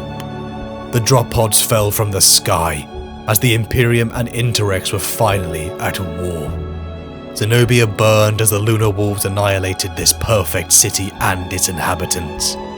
A somber mood fell over Horus and the fleet, for this was no great victory, a compliance none would cherish in the annals of history of the Great Crusade. What was I thinking, thought Horus, that he could be some great peacemaker, that he knew better than the Emperor's own decrees, that he could be more. He reflected upon what he needed to be. He was a Warmaster. He was a conqueror. Horus made up his mind. The Emperor and Sanguinius were right. He did need to define himself and his legion. Gone was the pearl white. In jade green, the 16th Legion stood before their Warmaster. The Lunar Wolves had died upon Zenobia, and what rose in its place was the sons of Horus. In the months that followed, Imperial forces gathered. A great host led by Horus burned the Interrex Empire to the ground. The tide of the Imperial war machine ground to dust the architectural wonder of the Interrex, ready for colonization. In the ashes of victory, the mood of Horus had changed. In the months following the Interrex war, that warm smile that charmed the court and made men and women want to kneel never seemed to reach his eyes. Even the Mournival felt the change, saw how his humours were out of balance. Horus at times losing his patience with them and the mounting lines of bureaucrats that demanded his attention constantly. His melancholy could only be suppressed by the Council of One. He had begun to value highly over the recent months. Erebus. The High Chaplain had shown deft diplomacy. He had alleviated the burden upon Horus. He had been a singular anchor to Imperial ideals that kept him focused since the Interrex War and the personal mistakes he perceived since his elevation to Warmaster. At a personal request from the High Chaplain, Horus brought the 63rd Expeditionary Fleet to the world of Davin, a victorious compliance during the Great Crusade. Horus and the Lunar Wolves remembered fondly. 6 decades of Imperial peace under the rule of Yugen Temba, a great man, a general, whose friendship Horus valued highly. It had brought great pain to both when the expedition had departed without Temba, but Horus trusted him and his capacity to be the warden of this system. Before the court of the fleet, the seats filled with officials, military and remembrances, Horus Lupercal held session. Once again, he and the Mournival would play out this pantomime, his sons acting as his political tools. His voice for when the Warmaster could not bring forward motions himself. The charming giant began polite laughter, and clapping spread towards the edge of the yurt. Once again we return to Davin, site of a great triumph, and the 8th world brought into compliance. Truly, it is. Warmaster, a soft voice interrupted. Horus immediately felt his blood boil and the mask slipped, revealing a thunderous expression. Interrupt him? How would anyone dare? With his humours out of balance, this was a dangerous time for someone to interrupt his plans, his schemes. Warmaster Erebus spoke. The faux pas of the interruption was creating a wave of discomfort throughout the court. A correction, Erebus said. Davin is not compliant. The first chaplain feigned politeness, despite his interruption. Say what you have to say, Erebus. This is the War Council and there are no secrets here, said Horus. A dangerous calmness to his voice conveyed the danger of what Erebus had done, and that this better have been worth it. Yugen Temba is a traitor, Erebus told him, that he had attempted to pacify Davin's moon, and had been twisted by so-called sorcery. Tember now serves the master of Davin's moon, and has spat on his oath of loyalty to the Emperor. He names you the lackey of a fallen god. Horus roared in rage at the betrayal of one who had been his friend, of a man he had appointed. How did he make the great Warmaster look to others? Horus vowed before his court that he would strike down this traitor himself. In the preparation for the assault on Davin, an emissary had come from Terra itself, Petronella Vivar, a documentarist, a noble of House Carpinus, a noble family since the early days of the unification wars on Terra. The woman had come to dare challenge for the role a whole fleet of remembrances would have killed for. The personal remembrancer of Horus Lupercal. Petronella Vivar and her mute guard Magard approached the Warmaster. Her breath, it was snatched away by the glory of the Warmaster's physical perfection and palpable charisma. His hair was short, and his face open and handsome, with dazzling eyes that fixed her with a stare that told her she was the most important thing to him right now. She felt giddy, like a debutante at her first ball. Horus smiled, knowing the effect he had upon the mortal. "I want to see it all," she told him. "To see it all and record the glory of Horus for future generations." She had come to immortalize him. The glory of Horus. He lingered upon that longer than he should have, unwilling to state just how much that appealed to him. This was what he needed to fill the void of the Interrex War, to extinguish his feelings of inadequacy since his ascension. He had tried other ways to establish himself as the Warmaster. He had wanted to build a legacy, and what better way than a record at the heart of the Imperium's brightest star? If she wanted to know the Lupercal, he would show her. Through the tide of the Imperial war machine, in the assembly decks the Primarch and the Documentarist strode. The Titans, Astartes and mortal soldiers in their thousands, almost stretched beyond the eye's line of sight. The war for Davin was coming, and here it stood, the forefront of the Great Crusade, and its warriors who were building it. The stories, the victories, the achievements rolled off of Horus's tongue, almost like he couldn't stop himself. Before his Mournival, his most trusted sons, he knelt. He looked at them as a father did, and asked them to hear his oath of moment. Stunned by the magnanimity of such an act, none of the Mournival dare moved. The other Astartes on the embarkation deck saw what was happening, and a hush spread throughout the chamber. Even the background noise of the deck seemed to diminish at the incredible sight of the Warmaster kneeling before his chosen sons. Eventually, Loken reached out a trembling gauntlet and took the seal from the Warmaster's hand. He glanced over at Torgadon and Aximand either side of him, quite dumbfounded by the Warmaster's humility. Horus swore upon his blade, sealed it with his own blood, and stood as the warrior king of mythology he was. Lupercal. The sentiment beat in the chest of all who watched, as the greatest being they'd ever known walked amongst them. This was the Horus the Imperium would remember. Horus embraced his sons as the unbidden thought became reality. Lupercal. Lupercal. Lupercal, the cry rang out in echoes that roared from thousands of throats. Davin approached, as like tears of steel the forces of Horus descended. Strange whispers emanated across the Vox, exaltations to some Nergleth, but it was silenced as the spear tip plunged into the meat of Davin. If Tember thought he could betray Horus, then he would illuminate him. The surface of Davin was rotten, verdant forests and arid deserts that had been twisted into a mired swamp. The smell of sulphur pouring through even legionary plate. Horus, the Mournival, and his legion trudged through the porous ground, until hands shot up from the murky depths. Bodies that looked emaciated and rotten sprung up, attacking the Imperial forces.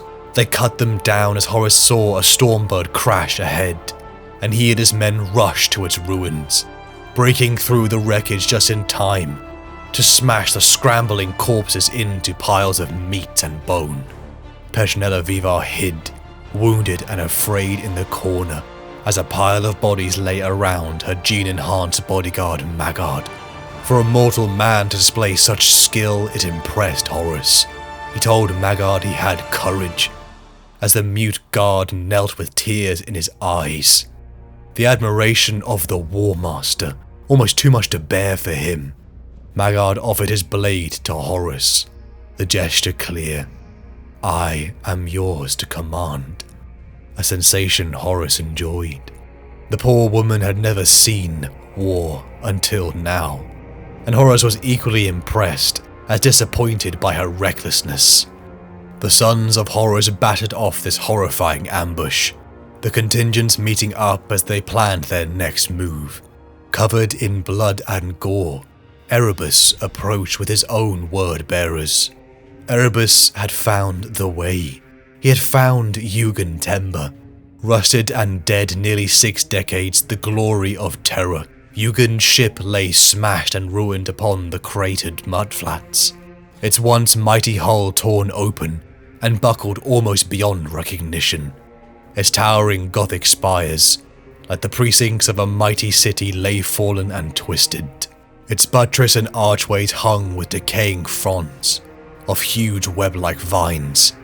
Its keel was broken, as though it had struck the moon's surface, belly first, and many of the upper surfaces had caved in, the decks below open to the elements.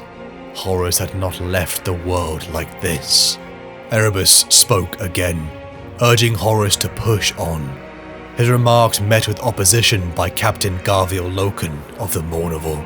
Something was wrong. They should wait, soften up their targets with ordnance. This could be a trap.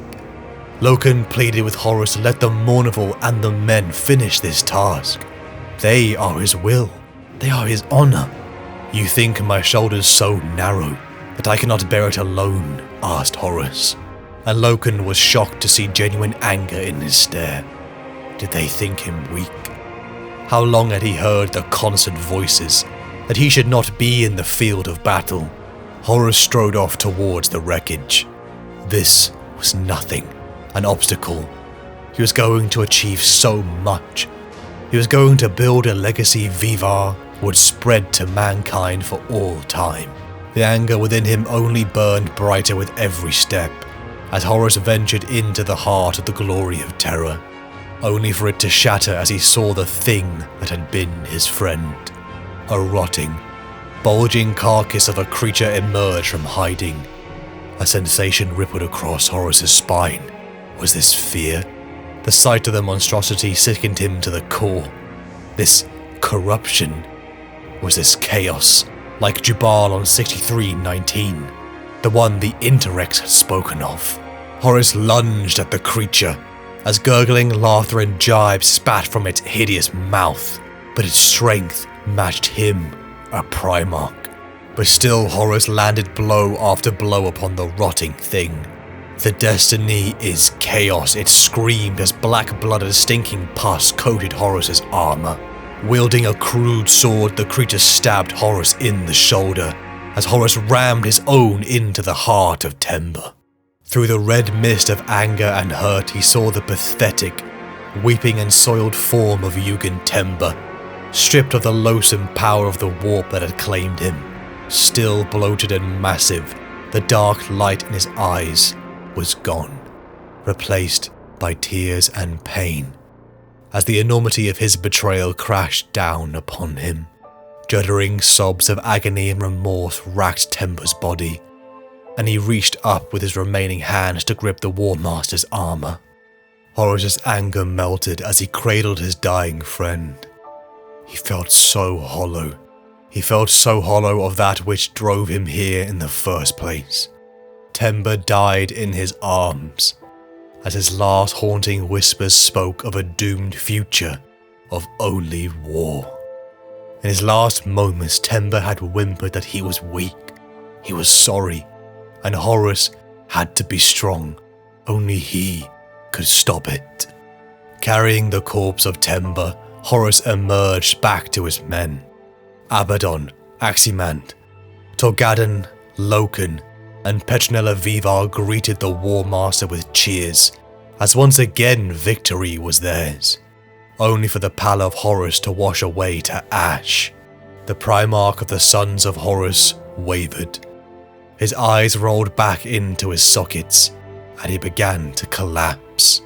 Screams echoed in his mind as in shock.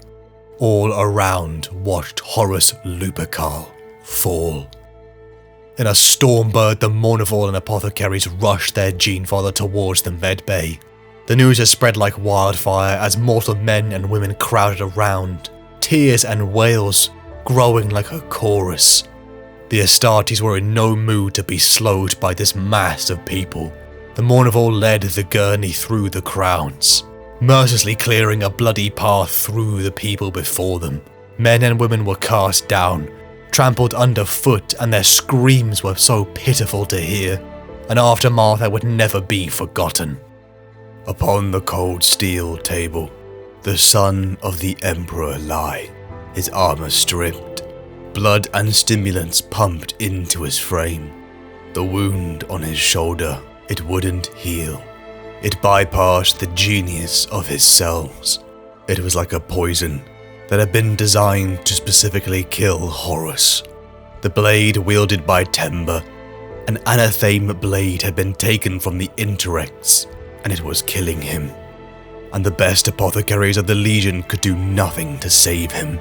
Horus found himself waking.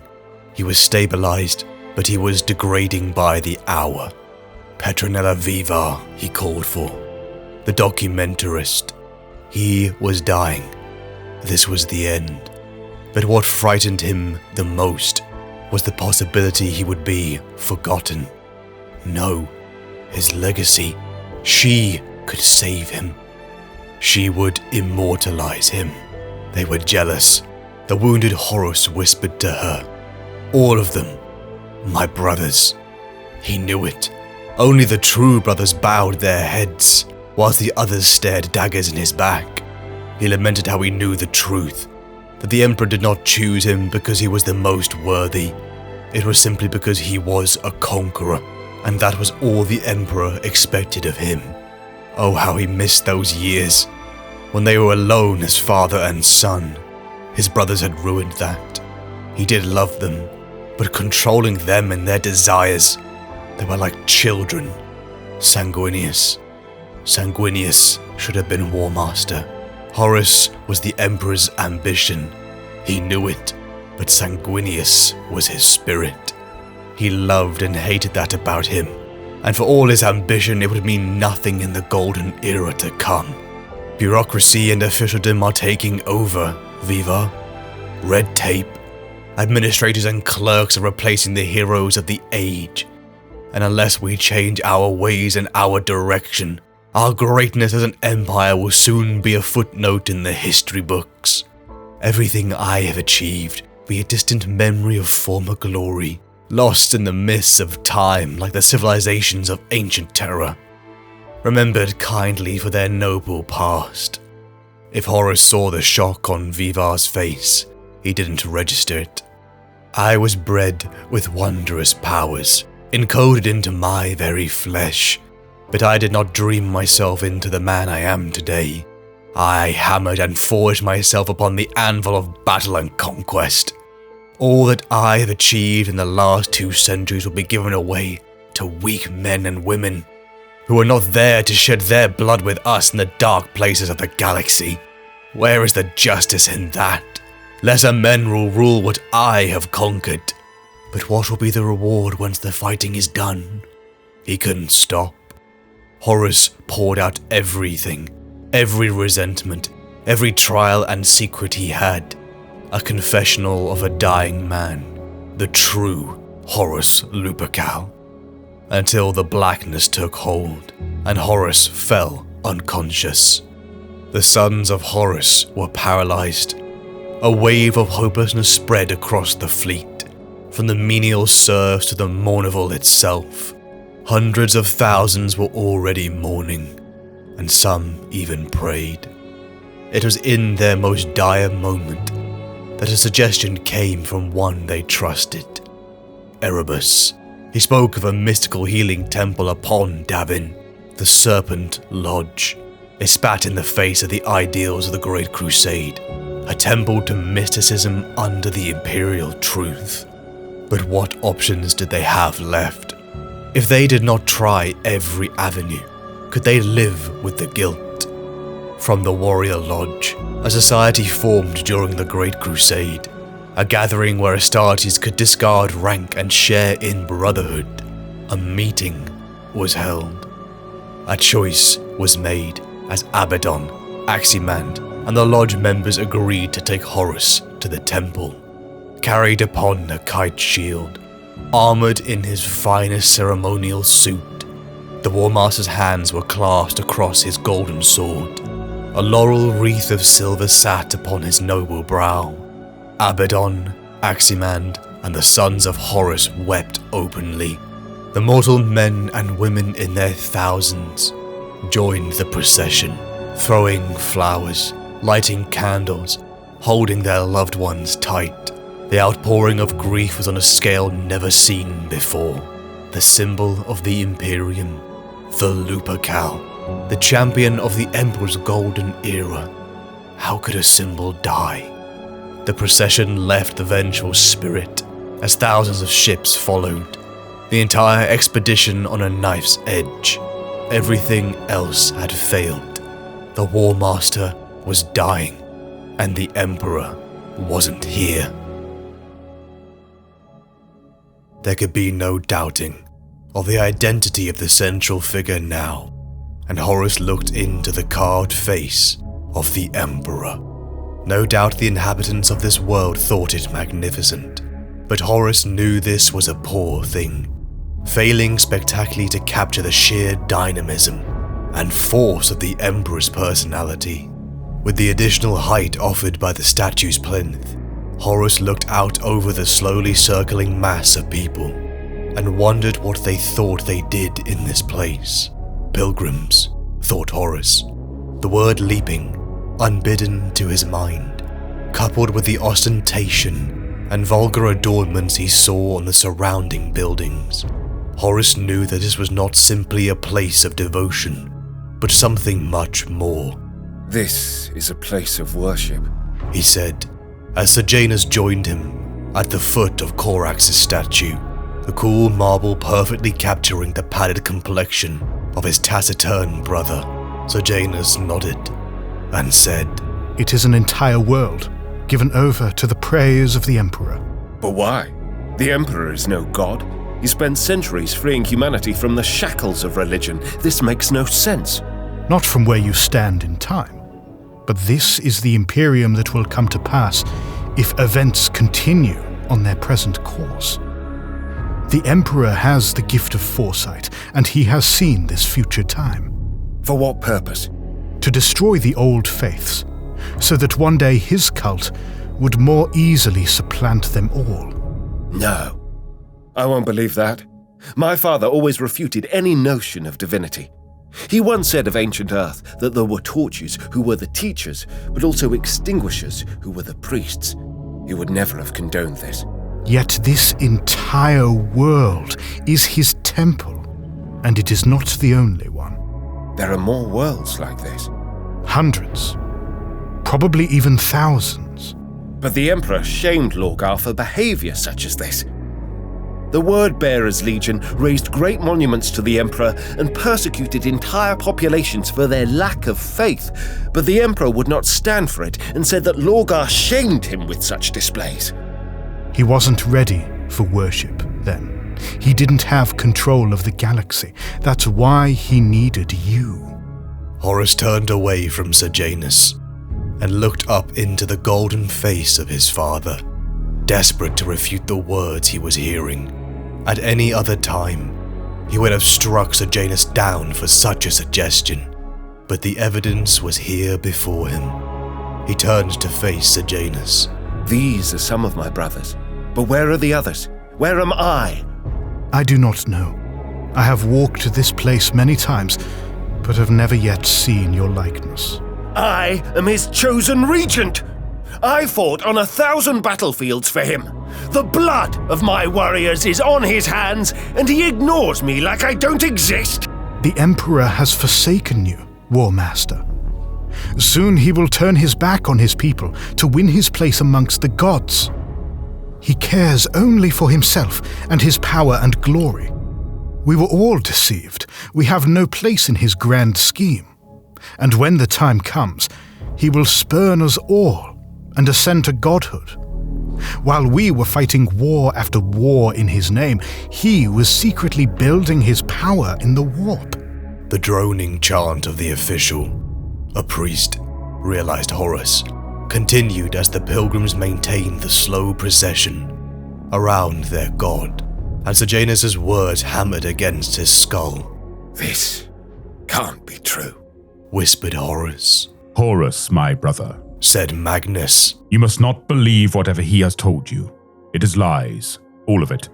Lies that disguise his sinister purpose. Those with courage and character to speak the truth always seem sinister to the ignorant, snarled Erebus. You dare speak of lies while you stand before us in the warp. How can this be without the use of sorcery? Sorcery you were expressly forbidden to practice by the Emperor himself. Do not presume to judge me, whelp! Shouted Magnus, hurling a glittering ball of fire towards the first chaplain. Horus watched as the flame streaked towards Erebus and enveloped him, but as the fire died, he saw that Erebus was unharmed, his armor not so much as scratched, and his skin unblemished. Erebus laughed. You are too far away, Magnus. Your powers cannot reach me here. Horus watched as Magnus hurled bolt after bolt of lightning from his fingertips, amazed and horrified to see his brother employing such powers. Though all the legions had once had librarious divisions that trained warriors to tap into the power of the warp, they had been disbanded after the Emperor's decree at the Council of Nicaea. Clearly, Magnus had paid that order no mind, and such conceit staggered Horus. Eventually, his Cyclopean brother recognized that his power was having no effect on Erebus, and he dropped his hands to his side. You see, said Erebus, turning to Horus. Nor can you, Erebus. You come to me cloaked in the identity of another. You claim my brother Magnus is naught but some warp beast set upon devouring me, and then you speak to him as though he is exactly as he seems. If he is here by sorcery, then how else can you be here? Erebus paused, caught in his lie, and said, You are right, my lord. The sorcery of the Serpent Lodge has sent me to you to help you, and to offer you this chance of life. The Serpent Priestess had to cut my throat to do it, and once I return to the world of flesh, I will kill the witch for that. But know that everything I have shown you is real. You saw it yourself, and you know the truth. Magnus towered over the figure of Erebus. His crimson mane shook with fury, but Horus saw that he kept tight rein on his anger as he spoke. The future is not set, Horus. Erebus may have shown you a future, but that is only one possible future. It is not absolute. Have faith in that. Ha! Sneered Erebus. Faith is just another way of not wanting to know what is true. You think I don't know that, Magnus? I know of the warp and the tricks it can play with the mind. I am not stupid. I knew that this was not Sejanus, just as I knew that without a context, everything I have seen here is meaningless. Horus saw the crestfallen look on Erebus's face and laughed. You must take me for a fool, Erebus, if you thought that such simple parlor tricks would bewitch me to your cause. My brother, smiled Magnus. You are a wonder to me. Be quiet, snarled Horus. You are no better than Erebus. You will not manipulate me like this, for I am Horus. I am the Warmaster. Horus relished in their confusion. One was his brother, the other a warrior. He had counted as a valued counselor and devoted follower. He had sorely misjudged them both. I can trust neither of you. I am Horus, and I make my own fate. Erebus stepped towards him, and his hands outstretched in supplication. You should know that I came to you at the behest of my lord and master Lorgar.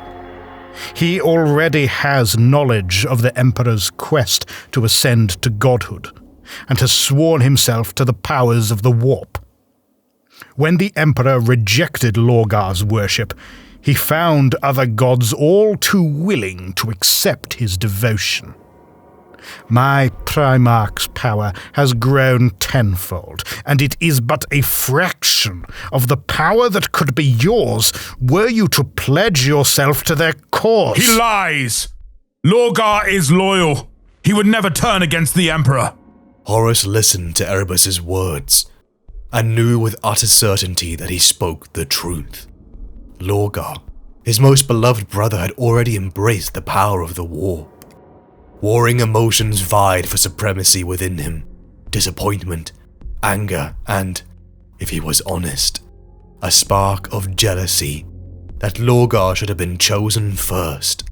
If wise Lorgar would choose such powers as patrons, was there not some merit in that? Horus, I am running out of time. Please be strong, my brother. Think of what this mongrel dog is asking you to do. He would have you spit on your oaths of loyalty. He is forcing you to betray the Emperor and turn on your brother Astartes. You must trust the Emperor to do what is right. The Emperor plays dice with the fate of the galaxy, and he throws them where they cannot be seen. Horus, please! Cried Magnus, his voice taking on a ghostly quality as his image began to fade. You must not do this, or all we have fought for will be cast to ruin forever. You cannot do this terrible thing! Is it so terrible? It is but a small thing, really. Deliver the Emperor to the gods of the warp, and unlimited power can be yours. I told you before that they have no interest in the realms of men, and that promise still holds true. The galaxy will be yours to rule over as the new master of mankind. Enough! I have made my choice.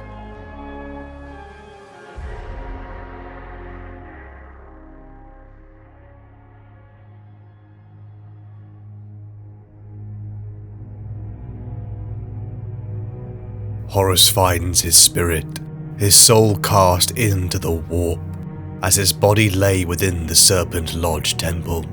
Hastur Sejanus, his beloved son who had died years before, appears to him, acting as his guide as they venture further into the warp. And what Horus sees shakes him to his core. The future. A grim, dark future where the Emperor is worshipped as a god. This future disgusts Horus. It is the very thing the Great Crusade destroys. But what hurts the most of all is that he is not celebrated. The great Horus Lupercal is forgotten. He has no legacy. He is not immortal. Perhaps he and many of his brothers in this grim dark future have been annihilated by the Emperor. This Sejanus tells him that the Emperor is a liar and has stolen power and broken bonds with entities of the warp, ones that are in part responsible for he and his brother's creation. As they show him the past and the Primarch vaults beneath the surface of terror, Horus seeing his own childlike body within the gestation capsule. These entities simply want the Emperor, and they can help Horus stop the Emperor's cruel future. They can give him power. Power the Emperor keeps to himself and denies humanity. The power of the warp. Each part of this vision quest is designed to shatter every strand of loyalty Horus has to the Emperor, playing on his doubts, his fears, and most of all, his ego. A part of Horus so carefully wrapped behind the mask, though some of his brothers know the ambition that roars in the heart beneath. The manipulation is interrupted by Magnus the Red, his brother. He breaks the disguise of this Hasta Sejanus, revealing the true face beneath, Erebus. But what Horus has seen was too much. He is no servant, no slave to this chaos, but he sees it as a tool, a power he can use to cast down the Emperor and become the new master of mankind. Is he preventing the enslavement of mankind to the Emperor, taking control of a galaxy the Emperor would hand over to mortal bureaucrats? Or is it truly about the idea of Horus Lupercal, an ambition to immortalize that name and his legacy? Was Horus ever really a true believer in the Great Crusade and the ideals behind it? Or did he simply enjoy the power, the position, and the proximity to the Emperor? Horus makes his choice. The gates of the Serpent Lodge open. The crowds who have been waiting for days, lighting candles and praying. The Mortal and the sons of Horus kneel as Horus Lupercal strides forward, healed and smiling. The roars of Lupercal shake the very walls. Horus has returned, but in his heart, he has betrayed the Emperor. The Autrician Technocracy, a civilization the 63rd expedition had encountered the months following the miraculous recovery of the Warmaster Horus. The humans of this civilization reflected the Imperium almost like a mirror, their warriors equipped in powered armor from a similar STC design. This was what the Great Crusade was about, the reunification of mankind, the welcoming of brothers and sisters into the growing fold. Except what should have been a time of celebration had turned to war. The delegation of the Technocracy were ripped apart, as Horus claimed they had tried to assassinate him. The news was spread to the fleet in horror. How dare they try and kill the beloved Horus? Though the details of the event had been altered, there were few, such as Captain Garviel Loken and Tarik Torgadon of the Mournival, who felt discomfort at what they were doing, about how Horus had changed since the Serpent Lodge had healed him. Only they protested at the growing mysticism and inhumanity growing within the Legion, but others such as Abaddon, Aximand and Malaga simply followed the orders and the will of Horus. The Warmaster's betrayal was no open declaration, yet the groundwork had to be laid for the greatest war the Imperium would face, and Horus wanted to make it a quick one. Through the Warrior Lodge, the gathering Horus had turned a blind eye to over the Great Crusade, the Warmaster began to spread his new ideology. It began in whispers of the Emperor's lies, of how he would betray the Astartes, just as he had the Thunder Warriors of Terra. The Imperium they were building would be handed over to weak mortal men, the Imperium their brothers had died for. The great Horus just couldn't stand by and allow this to happen. Would his warriors, his sons, help him save the Imperium and humanity? A divide between the ranks was forming, the subtle prodding of loyalties, the Emperor or Horus. Dissenting voices of the remembrances that criticized the Legion were silenced permanently. The compliance of the Autrician Technocracy, joined by the World Eaters Legion II, was used as a form of purge. Elements of the mortal armies not utterly loyal to Horus found themselves falling in the line of duty. Horus himself giving heartfelt eulogies to the great leaders he knew, yet killed in secret. His father, the Emperor, controlled vast armies, 18 legions and thousands of worlds. But the pace of the Great Crusade had built a wave of resentment waiting to crash down. How many worlds have been forced into compliance? How many worlds have never even seen this Emperor? Only the charismatic Horus. How many of his brothers too held resentment? How many loved him more than their father? He would illuminate them, just as how he had been illuminated by the journey in the warp. But one small detail had to be dealt with first. Petronella Vivar strode into the Warmaster's chambers. The previous months had not been kind to her. The excessive drinking brought on by the true story of Horus and his revelations, whilst he lay on death's door, had wounded her spirit. But the memoir was almost complete. She would uphold her promise. She was going to immortalize him. A shocking tale that would spread like wildfire across the Imperium. But she would never get the chance. She looked into his eyes and saw nothing but cold horror. She tried to back away, but the Warmaster followed her, his steps slow and measured.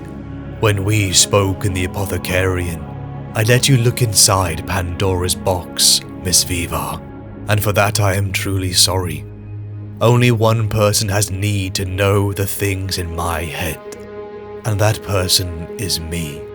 The things I have seen and done, the things I am going to do. Horus placed his hand around her neck, a mortal in a giant's grip, and then he broke it. He couldn't afford weakness in the war to come. Weakness such as understanding, kindness, mercy or honor. Erebus had told him. The warp had shown him that the universe was not fueled by such things. The Emperor was wrong, and Horus was right. He would do what it took to rip that monster from his throne, no matter the cost, because humanity had to be saved. That is what he told himself.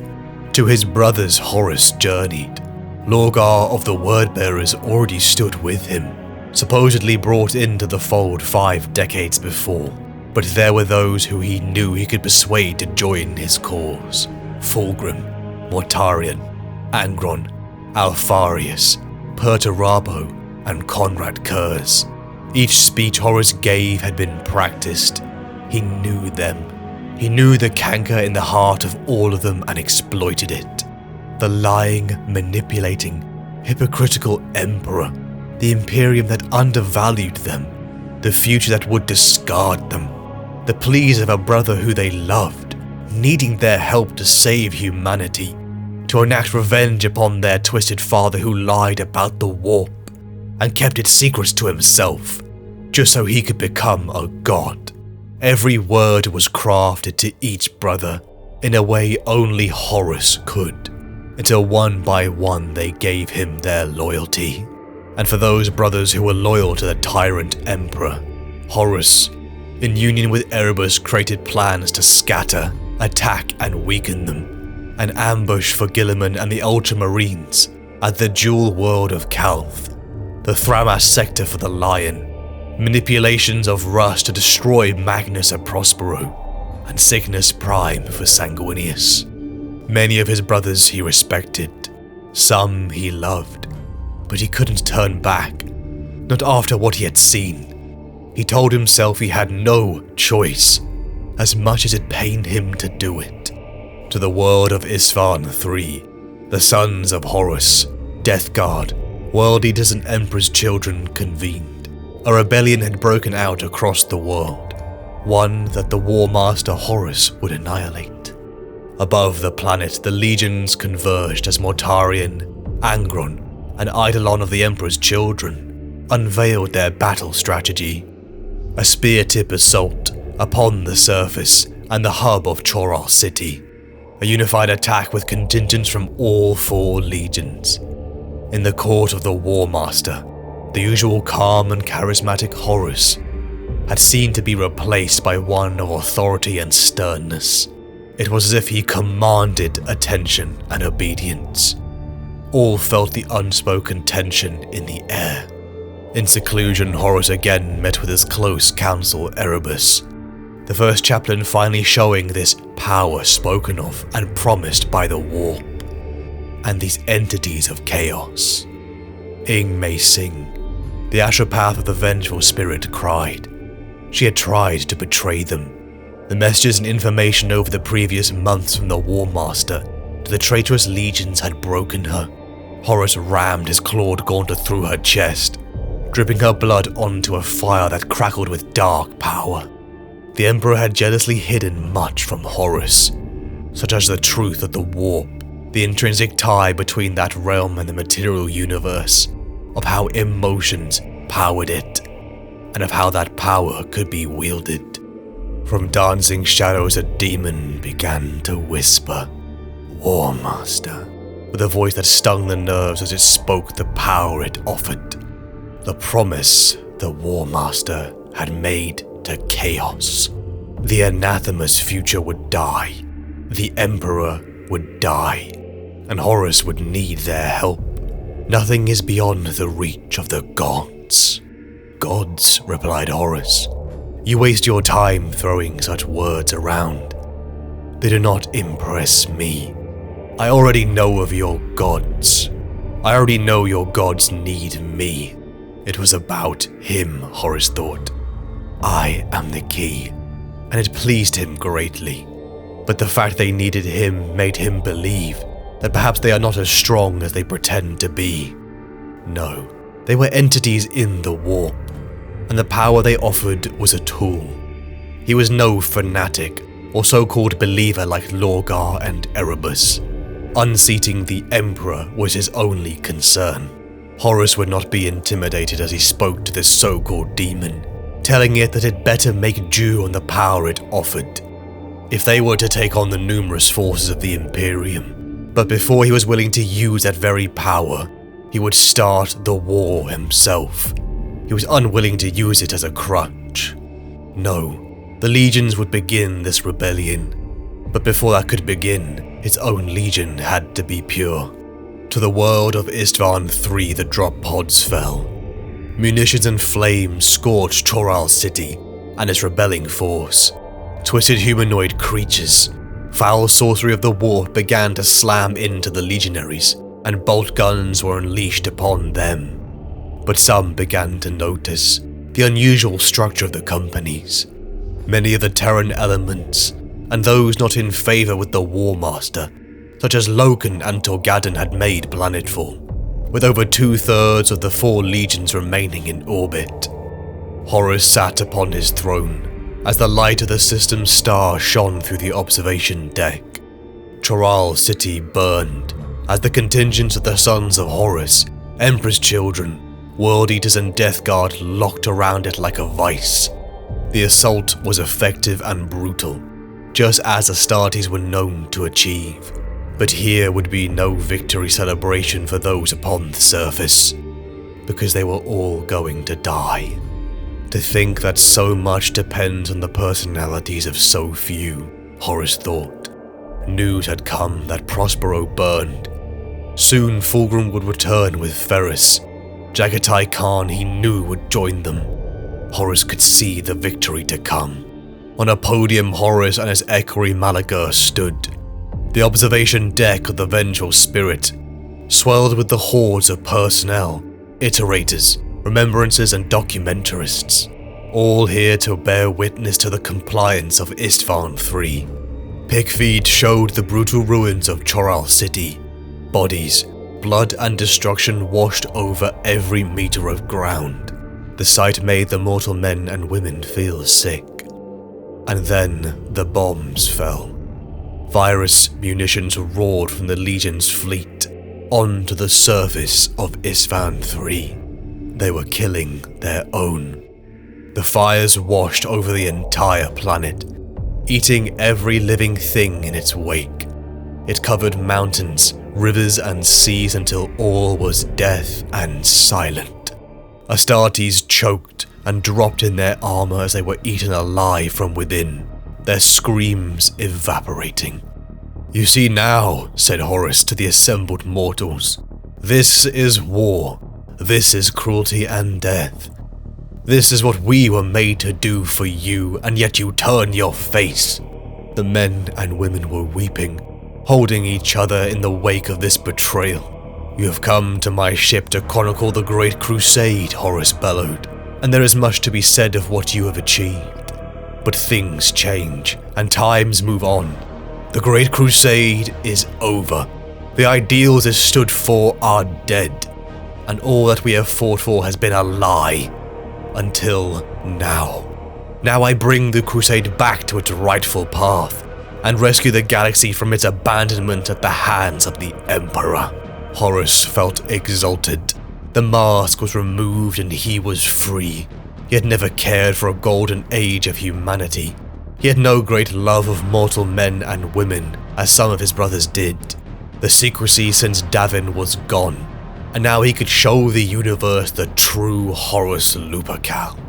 He had illuminated these pathetic beings, and now they had to die. The guns blazed as the Astartes massacred every person on the deck.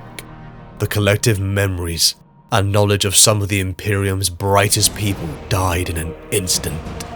It was the death of a dream, a shattering of the Emperor's golden age of humanity, and Horus murdered it. The rebellion had truly begun, and the galaxy would burn. But after the fires had faded, a problem arose. From black-charred buildings, the wastes of annihilated Isfahan, life signs emerged. From bunkers across Choral City, Astartes stood out. Some had lived. They had been warned, giving them enough time to get to safety before the bombs had fallen. Horus's fury was apocalyptic. His great declaration, his moment of triumph had been spoiled. Horus ordered his legion into the drop pods. They would have to finish off their kin personally. Angron, Mortarion, Abaddon and Aximan threw their force at the very men they used to stand besides. The bonds of broken brotherhood.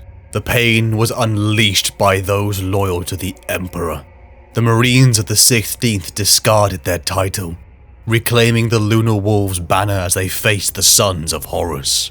Kill for the living, kill for the dead, replaced the chants of Lupercal. As men who had fought and lived side by side with for centuries killed each other. Thousands fell in the guerrilla war that delayed the traitorous fleet for weeks. But eventually the loyalists fell. Names such as Tarvitz, Vipers, Torgadon and Loken lost. The Legion was pure, though despite the careful execution of their loyalist brothers, an escape had been managed by Captain Nathaniel Garrow of the Death Guard. The Imperium felt the shock as the news rang out that the beloved Warmaster Horus had declared open rebellion.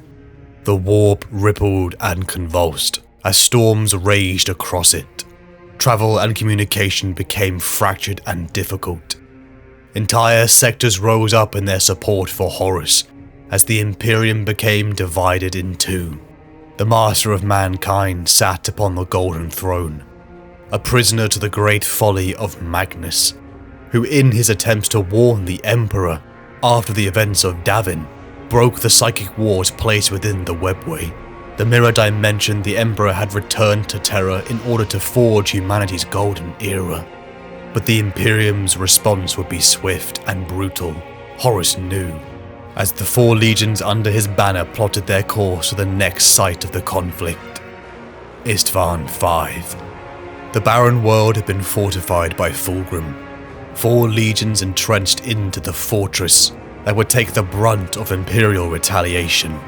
Finally they came, his brothers, Ferrus Manus, Vulcan and Corvus Corax. A forward contingent to be reinforced by another 4 legions. The drop pods fell from the sky as Astartes fought Astartes, in open conflict on a scale the Imperium had never dared to think possible. This was no time of enlightenment or building. This was war. The bloodiest battle in Imperial history raged across the lines as the world glowed orange with munitions. Horus held back at the command dais as brother and legionaries killed each other in their thousands. Titans and Imperial Guards smashed against each other in a conflict that would melt the sanity of those who watched. As the Loyalists blunted the traitor line, both retreated, but the Iron Hands refused to stop. Ferrus refused to let Fulgrim go. As the Salamanders and Raven Guard approached their reinforcements, they hailed their allies. The Iron Warriors, Alpha Legion, Night Lords and Word Bearers, only to be met with silence. The tension grew, until a flare rose from Horus's base. A second betrayal was revealed. Death to the false Emperor roared across the Vox, as the Loyalist legions fell in a wave of meat and shattered bone. Horus lifted his mace Wordbreaker onto his shoulder and charged. The battle turned into a massacre, as Horus and 9 legions eliminated 3 from the field. As the ashes of the dead rained upon them, Horus stood before the amassed horde of traitor forces, his fellow Primarchs below him in supplication. Already he could see amongst these legions those who had embraced the power of the warp. He declared to his brave warriors they were victorious. They'd achieved so much, and now the road to terror was open. The galaxy was their prize, and they would unseat the lying, false Emperor. Hail Horus reverberated across the planet, and as he looked over them all, he let the weight of it sink in.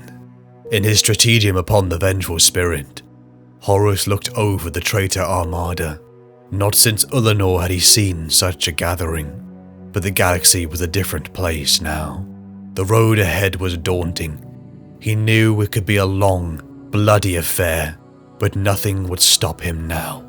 An object was thrown, tossed at his feet, but when Horus looked upon it he felt repulsed. The severed head of his brother Ferrus Manus.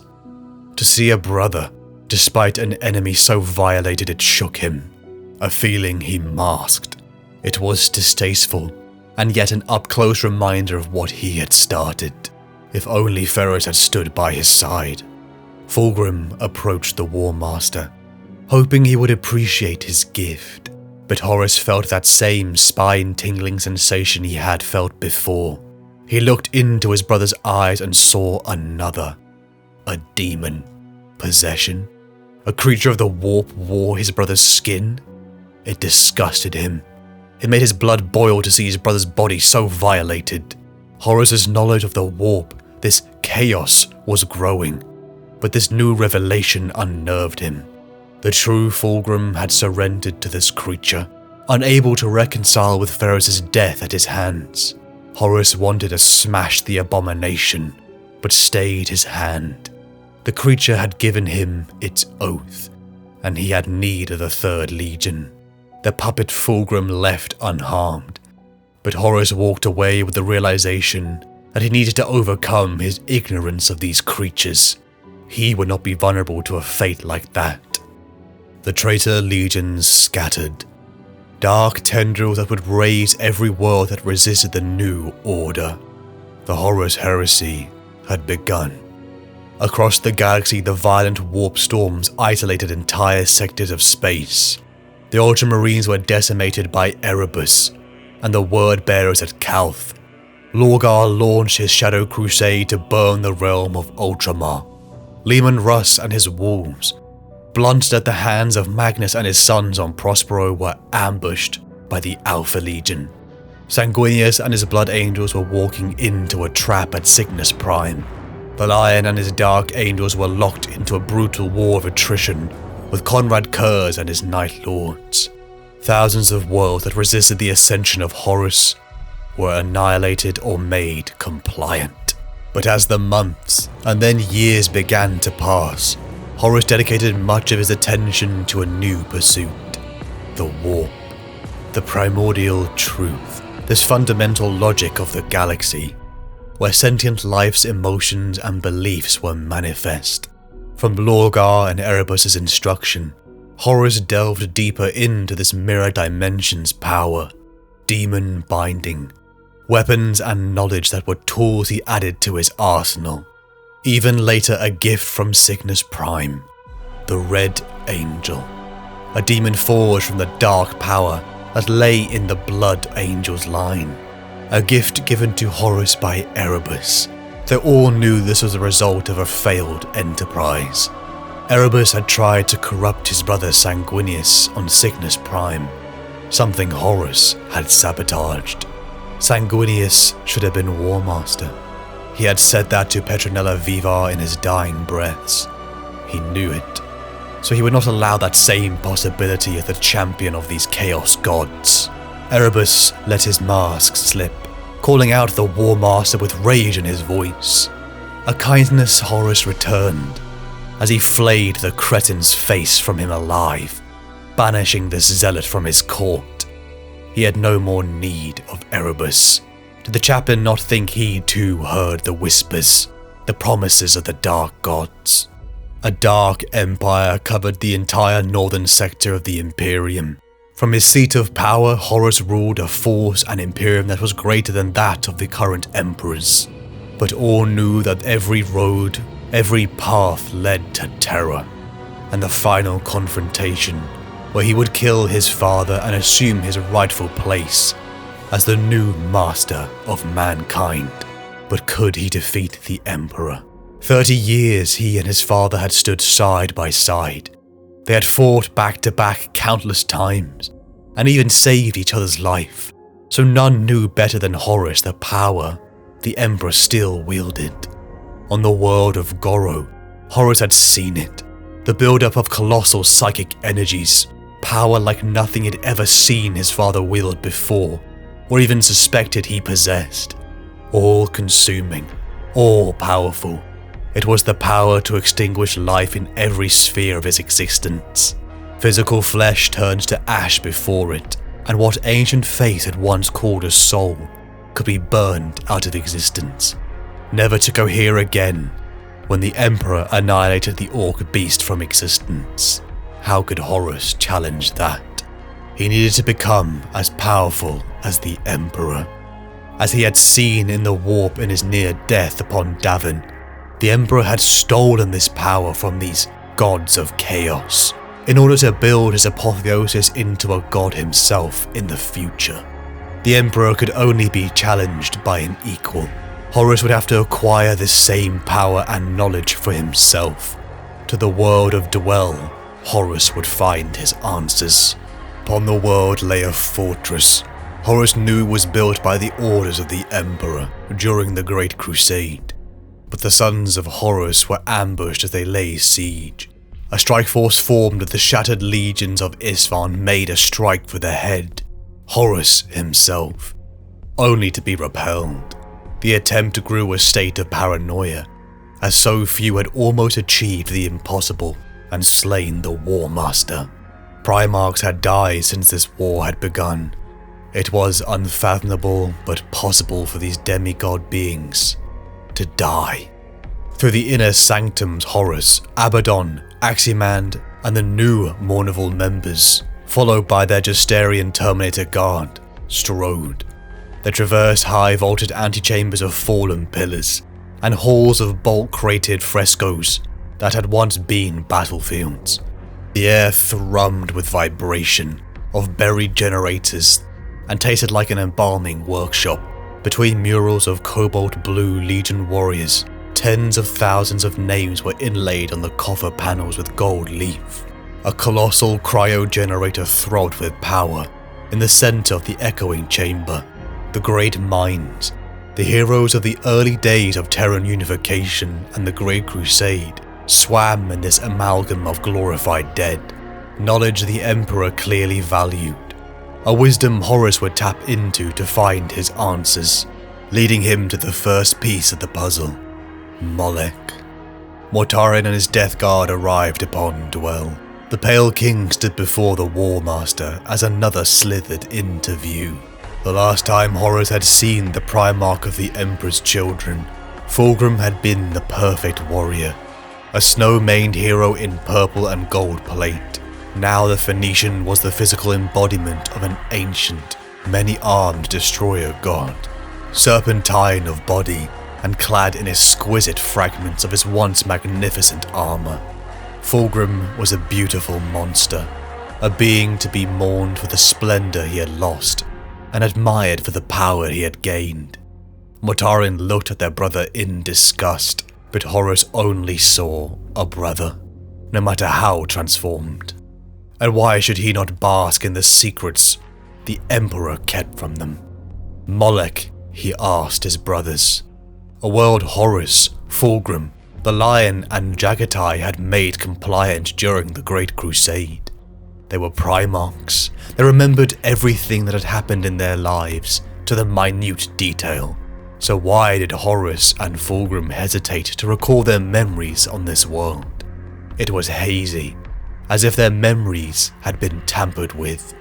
Only one being was capable of such a feat, the Emperor.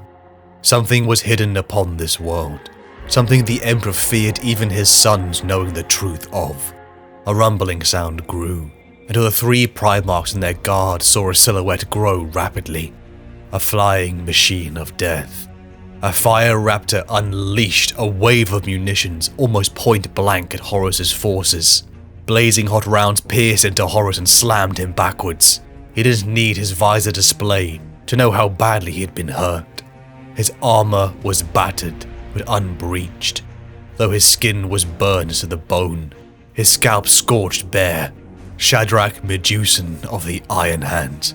The shattered legions had deployed another ambush. Shells ripped apart the ground forces as even the demon Primarch Fulgrim roared in pain. Mortarion darted forward, attaching a chain to his scythe Silence and hauling it at the ship, hooking it in place as he screamed for Horus to act. Horus appeared at Mortarion's side, running. Even in his towering armor, he was running, jumping. He vaulted onto the shattered remains of a cryo capsule and launched himself through the air. Hooked by the Death Lord, the gunship was powerless to evade. Horus landed on its prow and knelt to grip the haft of Silence as the gunship lurched with the impact of his landing. He saw the pilots' faces and drank in their terror. Horus never normally gave any thought to the men he killed. They were soldiers doing a job, misguided and fighting for a lie, but simply soldiers doing what they were ordered to do. But these men had hurt him. They tried to murder him and his brothers. With his mace Wordbreaker in one hand and Mortarion's Silence in another, he brought them down upon the ship and eviscerated it. The ship came crashing down in a blast that flung shrapnel and flame in all directions. Horus waited for the mists to part, finally catching sight of the mangled body of Mortarion. He knelt and reached out to clasp his blood-soaked brother to his burnt breast. Mortarion's arms hung limp, tendons ripped from bones, and muscles acid-burned raw. Horus wept at the sight of him. Brothers had died in this war.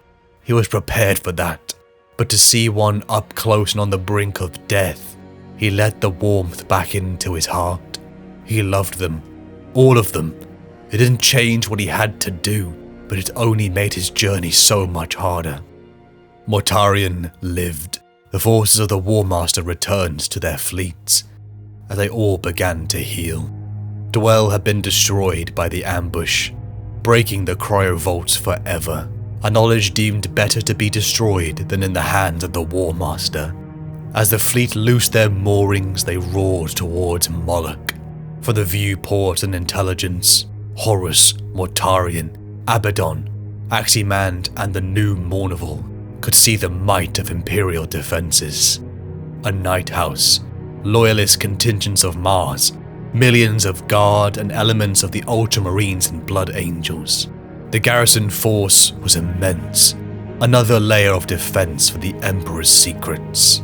In tomb ships, Horus launched covert forces that awakened on top of the enemy's fleet. It was too late, as even Horus himself joined the boarding action of the anchored Imperials. The Ultramarine contingent fought bravely, so Horus honored these warriors with a quick death. The Imperial fleet was broken as Horus looked down upon the enormous world of Moloch. The sons of Horus and the Death Guard forces would direct the main thrust of their attack upon the latter continent. Molech's primary seat of command lay within a mountain valley, a city named for Horus himself during the Great Crusade, Lupercalia. The ground assault began. The entrenched Imperial positions were heavily defended as the sons of Horus marched upon them. Kill for the living, kill for the dead ran out across the Vox, as thousands of Astartes smashed against the tide of Titans, Skitarii and other Astartes. In a land raider, flanked by a fleet of them, Horus moved. Sensations and triggers telling him he was on the right path. He had been here before. He knew it. But the Imperial line held as the sons of Horus slogged through the smoke and mud, until the land raiders became caught out. Titanic blasts exploded the transports, the sons of Horus screaming in panic as Horus limped out of a wreckage. Horus was down on one knee, his taloned hand pressed to the side of his land raider, as though mourning its passing. Blood slicked one side of his dark battle plate, and a length of pipework pierced his side like a spear. The ground began to shake as titanic humanoid monsters barreled towards the Warmaster. The knights of House Davin were going for the kill. Horus looked upon the metallic giants pounding towards him, their guns leveled and locked onto the eye of Horus on his breastplate. He heard footsteps around him and warriors. No, beasts clad in broken sons of Horus plate launched themselves at him. Blitzing spear of sun-hot light enveloped Horus as the Lupercal, demon host warriors created from his legions dead, enveloped him. The meat of their tainted bodies took the brunt of the thermal lance, washing over them and scorching their forms to charcoal. Horus's body burned. His armor was broken. His nerves stung with searing pain, but he was alive. I should be dead, he thought. Again he had come so close to death. Horus moved. He broke off the charcoal cage and launched himself at the knights. Worldbreaker swung as he smashed machine legs into splinters. He got in close, using his strength and fluidity to duck and weave between the knights' clunky strikes. 3 knights fell as Horus gored their pilots into meat.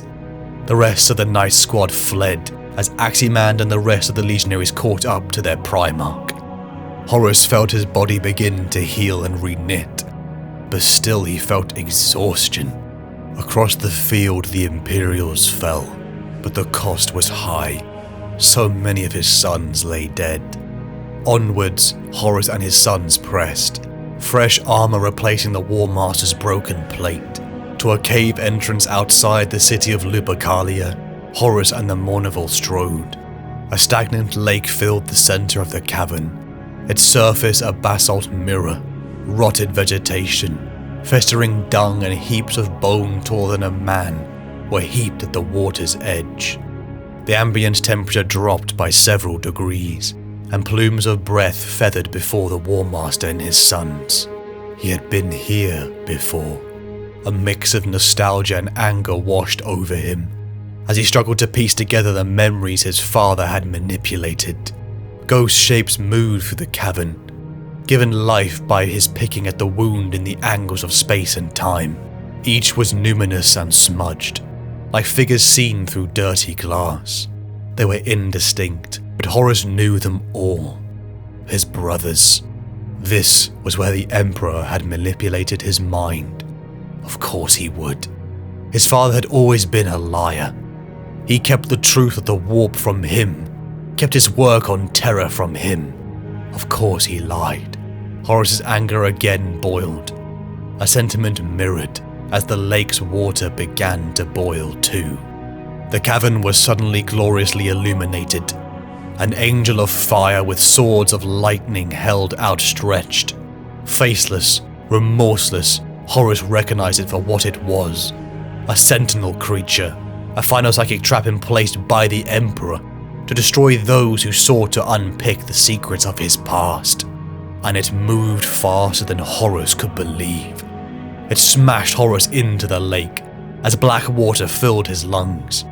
His sons fired upon it to no effect. Horus rose to meet the creature tearing through his men. He slammed forward and rocketed Worldbreaker into his chest. If bolt rounds wouldn't work, a weapon forged by its maker would. A weapon forged by the Emperor. The Fire Angel dissolved away as fire shot out across the cavern, and with its death, Horus remembered Moloch. He remembered everything. He remembered the Warp Gate. In the war camp headquarters surrounding Lupercalia, Horus sat, reading from a book bound in human skin. Lorgar claimed that corpses from Isfahan III provided its binding in pages. And, for once, Horus had no reason to doubt him. The book had taught him much of the warp, of demons, rites and bindings. The Red Angel, the demonic manifestation of the Blood Angel's curse, floated beside Horus. Using the knowledge, he bound the demon to his will, interrogating it for the truth. Tell me, how can I follow my father? Tell me of the obsidian way that leads to the House of Eyes, the Brass Citadel, the Eternal City, and the Arbors of Entropy. Horus drew his talon back and sunk it into the corrupted meat of the demon, pulling it in close as it snarled. In blood, the demon spat. The path can only be opened in blood. Lupercalia's siege ramped up until the Imperial defenders fell. The Ultramarine and Blood Angel contingents annihilated.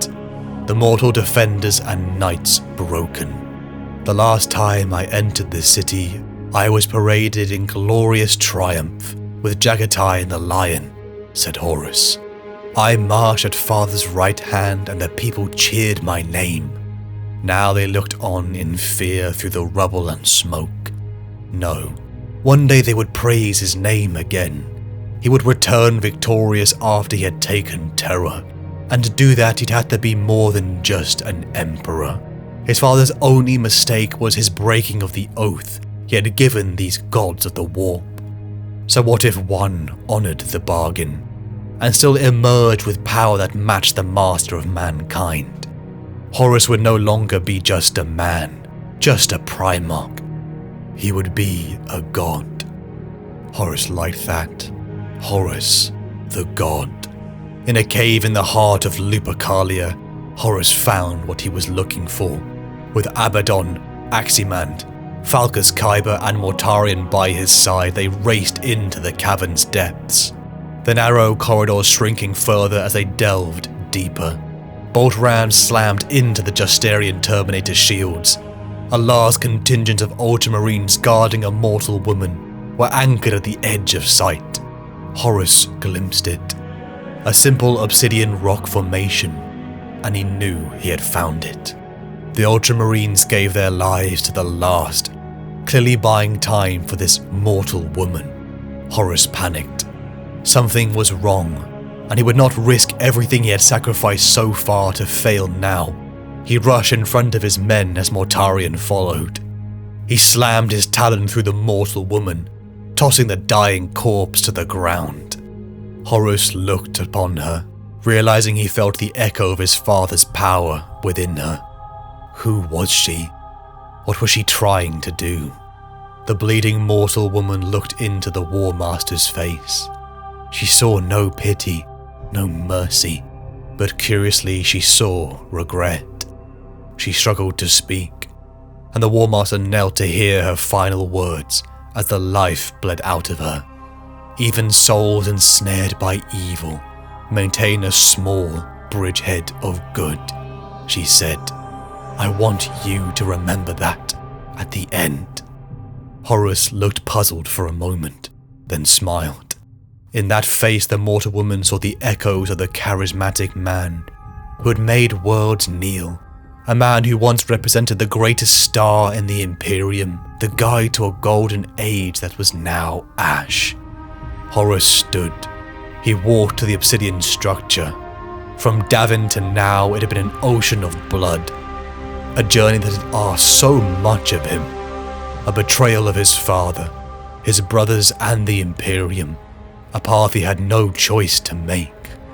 Horus laid his hands upon the black stone, and prepared to follow in the footsteps walked by the master of mankind. Blood. The path could be only opened in blood. Do it. Mortarion spun silence around his body. The blade flashed. Horus howled as the Death Lord's Reaper cut him from clavicle to pelvis. The pain was ferocious. Its savagery took him all the way back to Davin's moon, and Yugen Temba's stolen blade. Blood jutted from the wound and sprayed the black wall. Through eyes wet with pain, Horus saw unfinished sigils and arrangements of arcane significance. Their brightness was dying, washed away by the tide of his blood. The gouges his talons had torn were bleeding. His blood and the woman's mingled, and Horus saw hair-fine cracks spreading from where he'd marked the wall. He grinned through the pain. Worldbreaker swung to his shoulder. Time to earn your name, he said. The Emperor's gift swung around in a sledgehammer arc and smashed the wall to shards. Absolute darkness spilled into the chamber like a physical thing, as though an ocean of dark matter filled the mountain above and was now pouring out. Horus felt hurricane winds tear at him, yet was unmoved. He felt the cold of space, a soul-deep chill that enveloped him in ice. He was alone, floating in an empty void. No stars illuminated him. He had no memory of passing through the gate, then berated himself for so literal an interpretation. The gate beneath the mountain was not a literal portal, separating one space from another, but an allegorical one. Just by spilling his blood upon the stone that was not stone, he had passed through. By enacting his desires with Worldbreaker, he had hurled himself heedless into the domain of gods and monsters. A realm he knew of only in myth, and the ravings of lunatics put down in prescribed texts, and lurid works passed off as fiction. This was the place unconstrained by the limits of the physical world. The laws governing existence in the material world held no sway here, and were endlessly flouted. Even as he came to that understanding, the void surrounding him conspired to refute that notion. A world faded up, a terrible place of bone-white sands, and blood-red mountains and orange skies, lit by global fires. The air tasted of ash and regret, of sorrow and fudicity. Horus heard the clash of swords, but no battle. The plaintive cries of lovers, but no flesh. Whispers surrounding him, plotting and scheming, as he felt the cycle of entropy on his flesh. Old cells dying, new ones born to replace them. He blinked away the heat of the sky, now seeing it wasn't the orange of a reflected blaze, but the blaze itself. The heavens were on fire from horizon to horizon. A firestorm blazed over distant mountains, swollen by forks of ruby-red lightning, rippling upwards from their summits. Horus felt the ground beneath him become more solid, and looked down to see that he stood on a circle of flagstones, fashioned from obsidian. 8 radiating arms vanished into the far distance, and the landscape twisted into hideous ways along each of the pathways. Acres of wire grew with the moaning bodies of his closest sons, hung upon barbed spikes. Flickering light skimmed desolate bogs that burped and hissed with the decay of rotting corpses. Silken deserts of serpentine fog banks, of perfumed musks. Labyrinthine forests of clawed branch trees clung to a series of rounded hills, each with 8 doors set around their circumference. I've traveled realms like this before, said Horus, though there was no one to hear, no one obvious at least.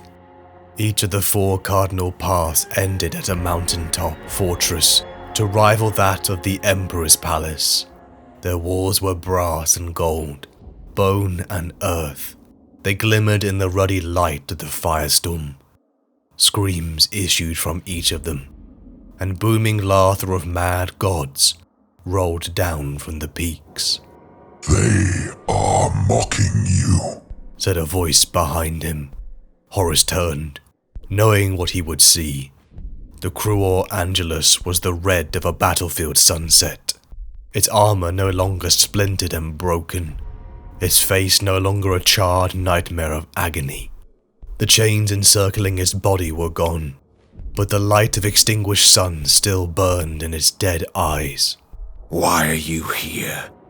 "I am home," said the Red Angel. "I am unbound. The cold iron Erebus hung on me has no power here, nor do the warding oaths cut into my skin. Here I am the sum of all horror, the thirster after blood, and the devourer of souls." Horus ignored its grandstanding. So why are they mocking me? "You are a mortal in a realm of gods. You are an insect to the pantheon, insignificant and unworthy of notice, a fragment of dust in the cosmic wind." Horus sighed. Noctua was right. All you warp things are ridiculously overwrought. Razored bone talons ripped from its gauntlets. Curling horns tore from its brow. "You are in my realm, where you will see only what we wish you to see. I can snuff you out like a candle flame, Warmaster." If you're trying to intimidate me, you're doing a poor job of it, said Horus, taking a step towards the demon. Let me tell you what I know. You exist in both realms, but if I destroy your body, your time in my world is over. The angel laughed and stepped to meet his advance. "Demons never die," No, but they do get incredibly tiresome, said Horus, reaching up to wrap his hand around the red angel's throat. He lifted it from the ground and squeezed. It spat black ichor, and the fire in its eyes blazed. "Release me!" It roared, clawing at his arms. Blood welled from the cuts and splashed the mirror-black flagstones. Black veins of disintegrating blood vessels spread down Horus's arm. At the demon's touch, he felt the internal mechanisms of his body decaying, but only crushed the demon's neck harder. "You will die for this!" One day, perhaps. But not today. You weren't sent here to kill me. You're here to guide me. Your masters need me, so take me to their fortresses, speak my name, and tell them the galaxy's new master would treat with them. Horus dropped the red angel, and for a moment he thought it might fly at him in a rage. Booming thunder rolled down from the mountains. Bellows of anger, squeals of delight, and more sibilant whispers. A million voices swept the harsh, nightmarish landscape, and the red angel's claws retreated into its gauntlets. "Very well. I will take you to the ruinous powers," it said with a hiss of venom that curdled the air. "The Obsidian Way is the eternal road. It is perilous for flesh and soul. It is not for mortals to walk, for its dangers are..." Shut up. Just shut the hell up, said Horus. Horus Lupercal fell through the oil-black surface of the gate and crashed to his knees before Abaddon and Kyber. Behind him, the darkness of the gate vanished with a bang of displaced air. Only a solid wall of mountain rock remained, as though the gate had never existed. Horus stood to his full height, and Aximan's eyes widened at the sight of him.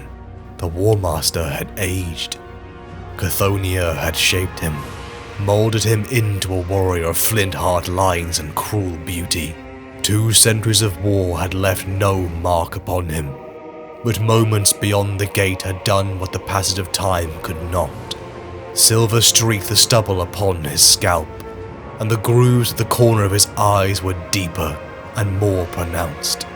The face Aximand had devoted his life to serving was now that of an ancient warrior who had fought for longer than he could ever have imagined, who had seen too much horror and whose campaigning days had bled him dry.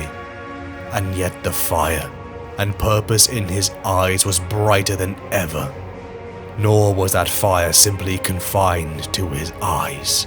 Aximand, Abaddon and Khyber backed away from Horus, each of them dropping to their knees in wonder as the power filling the Primarch bloomed in the material world. Even Mortarion, that most stubborn of Primarchs, bent the knee to Horus in a way he had never done for the Emperor. Horus grinned, and all trace of the war-weary ancient was banished in the blink of an eye. In his place was a mortal god, brighter and more dangerous than ever, filled with the power that only one other being in all existence had wielded before. Yes, said Horus. I found exactly what I was looking for.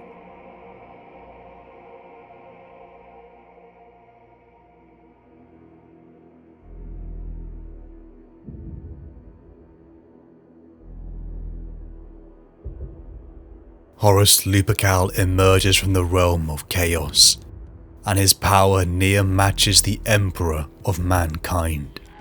Horus stood before the gods, creatures he had allied with, simply in the beginning, tools he thought he could use to unseat the Emperor, but now he has seen gods. In the realm of sentient thought and madness, Horus follows a path set by each of the Pantheon, of Khorne, Nurgle, Slanesh and Tzeentch. He fulfills quests, he battles in armies of demons, he wanders in a realm where time is flux. What he sees, what he achieves is almost unimaginable, and the truth would only ever be known to him. When he emerges only moments after stepping through the material universe, he is changed. Power radiates from him. He looks older, something thought impossible for a Primarch. The knowledge and power offered by the Chaos Gods. The strength promised since Davin is finally Horus's. He knows the truth of his creation, of how the Emperor used knowledge taken from the gods to forge him and his brothers. They are of the warp, and even more floods Horus's veins. It swells in his body, but also infects his mind. His worst excesses are accentuated. He becomes the worst version of himself, and yet he is so far above humanity that he struggles to hold on to human emotions. Where his father, the Emperor, was able to take this knowledge and stave off the corrupting power of chaos, Horus has aligned with it. The Horus that sought to use the warp as a tool now finally believes wholeheartedly in the Pantheon, though still that ego, one he had hidden under a mask of charisma, is still there. He still believes it's all about him. For the first time, even since Ullanor, Horus feels like he truly inhabits the title of Warmaster, something he had struggled to live up to in his mind. His armor sheds the green of his legion and dons the black of Chaos Undivided. His armor is bulked out. He is a hulking beast that finally inhabits his role as champion of chaos, and he is going forward to bring the blessed union of humanity and the warp. The Legion leaves Moloch and returns to the Vengeful Spirit, but upon the bridge, Horus finds the captured remnants of an infiltration unit. They are Astartes. Their armor is grey and has been wiped of their previous Legion colours. He looks down to see a man he long thought dead, one he had spoken to on 6319, of the folly of sorcery and its belief. A former member of his Mournival, Captain Garviel Loken. Loken looked up to his gene father, Horus Lupercal. Horus was possessed of a powerful dynamism, A charge had passed from him to those he beheld. To be in his presence was to know that gods walked amongst men. A hyperbolic sentiment, but one born out of those fortunate enough to have met him. That power, that essence was magnified now. Horus looked upon his son, one he had betrayed, one he had tried to kill along with thousands at Isfahan III, and yet here he was, alive, surrounded by a squad of lost sons of other Primarchs. What were they plotting? Why were they here? Fenrisian runes had been found etched across the vengeful spirit. Were they making it for us? Oh, how pitiful. Did that broken legion really believe they had a chance? Horus offered Loken what he knew in his heart he desired. A place back at his side. Horus saw the effect his words had upon his son. The conflict that raged beneath. He wanted to see it. He wanted Loken to break his bond to the Emperor. To choose him. To choose brotherhood and his way. He would embrace his return, and then he would illuminate him, just as he did upon 6319. "Come back to me, Gaviel," said Horus. "Feel that warmth again. Don't you want to be part of the greatest endeavor the galaxy has ever seen?" But Gaviel Loken looked Horus in the eyes, and saw nothing of the great man he followed. Where was the Horus who loved and fought for his sons? Where was the Horus who knelt before the Mournival to give his oath of moment? Where was the Horus who wanted to be more than just a warrior? A being who wanted to leave a legacy of hope and diplomacy? Loken told Horus he was part of the greatest endeavor the galaxy had ever seen. And that was the Great Crusade. The bridge erupted into violence as the Grey Marines broke their bonds, charging at the sons of Horus. Duels and desperate struggles washed across the ground, until the Cthonia crews, agent of Malkador and former Lunar Wolf, died at the hands of Horus, the Warmaster effortlessly impaling him upon his talon and ripping both his hearts out. The Cthonia crews died in Loken's arms as the sons of Horus surrounded the Imperials.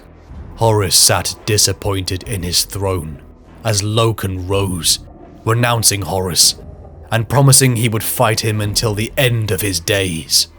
The glass of the bridge shattered. An Imperial Stormbird loosed a volley that shot the bodies and knights errant into the vacuum of space. Horus and his sons clamped their magnetized boots as the little fish ran. They were of no consequence, no more distraction, for now Horus had what he needed to challenge the Emperor himself. Months of preparation and battle plans followed as Horus prepared his armies for the last stroke, the spear tip towards terror. Within his inner sanctum the champion of chaos sat. He looked around his libraries, his trophies and gifts, all that he had acquired over the centuries, to the very stars themselves, and the billions of miles of endless space. Specks of light swam in that ocean of dust and shadow. Warmaster. That weight had been heavy. It divided and separated as much as it elevated. Never more than now did he feel alone. The master of mankind. The title was just in sight. This war had taken nearly a decade. Thousands of worlds conquered, intimidated or raised in his name. The legions of his traitorous brothers had let the galaxy burn, and soon he would forge a new Imperium. But he lamented at the tier of ally that stood beside him. He knew it. He was surrounded by the broken and flawed. He struggled to control the growing personalities of his brothers, some too drinking in the power of the warp. They acted like children, feeding their petty egos and seeking to accomplish their own goals. And in the actions they promise they bring failures.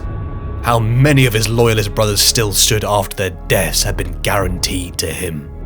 He wondered if this was how his father had felt.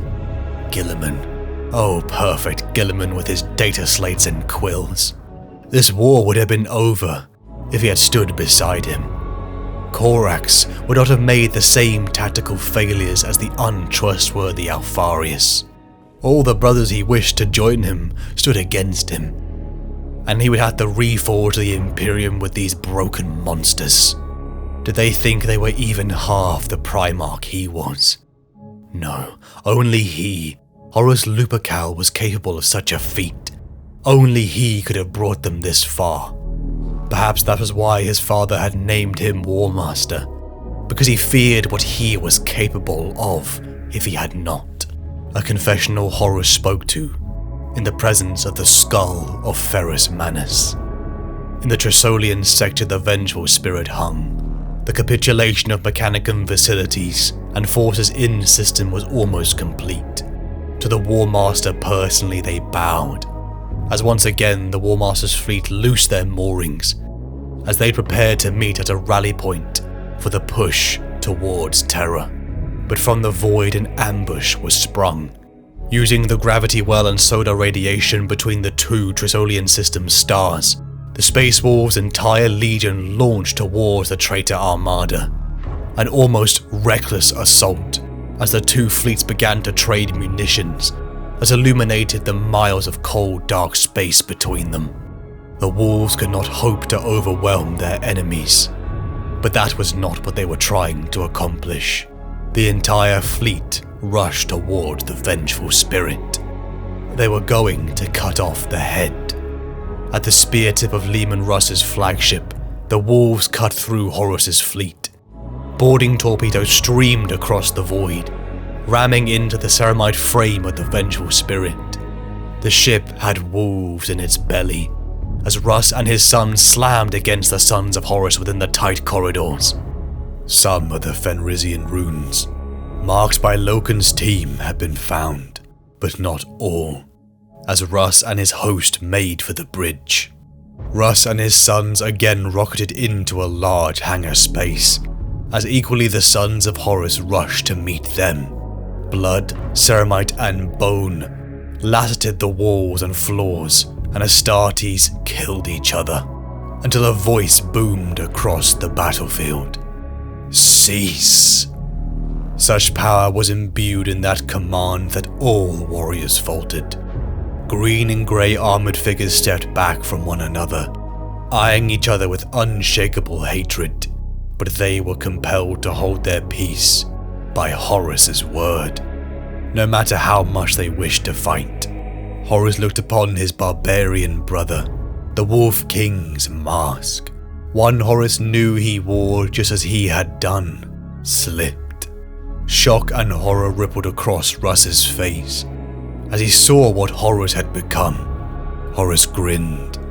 It was too wide and leering, not a human expression, but the smile of something else pushed out through a mortal face.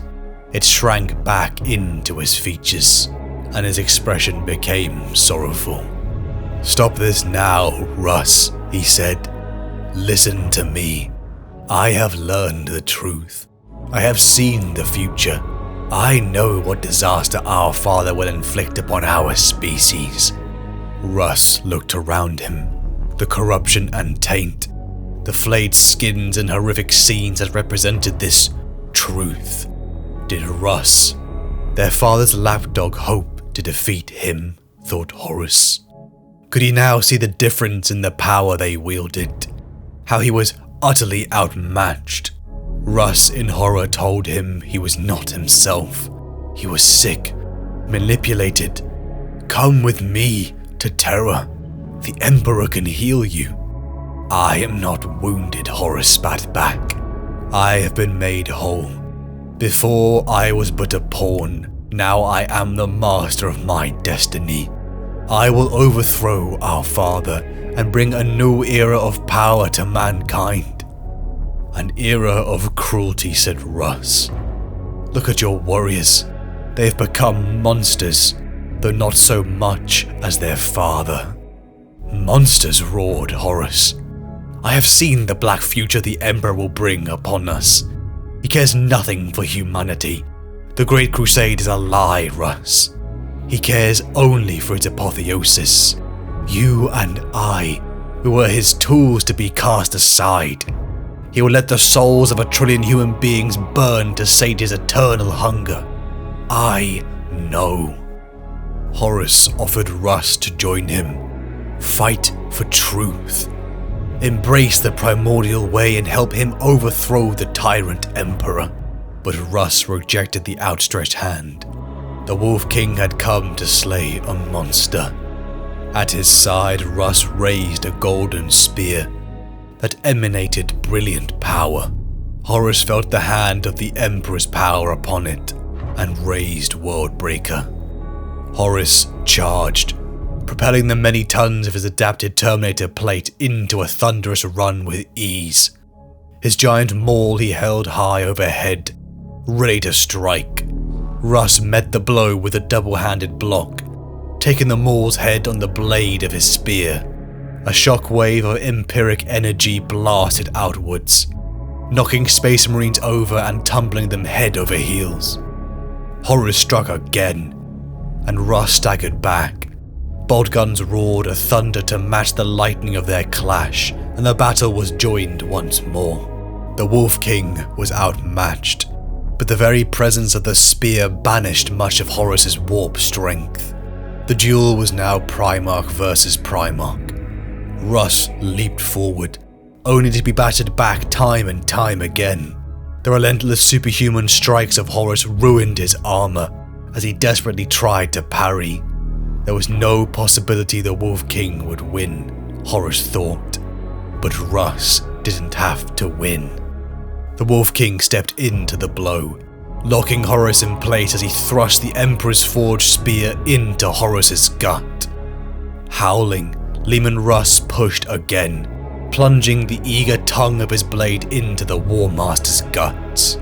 Horus roared in agony, and his men faltered in dismay. His maul fell from his fist, and he began to shake tremendously.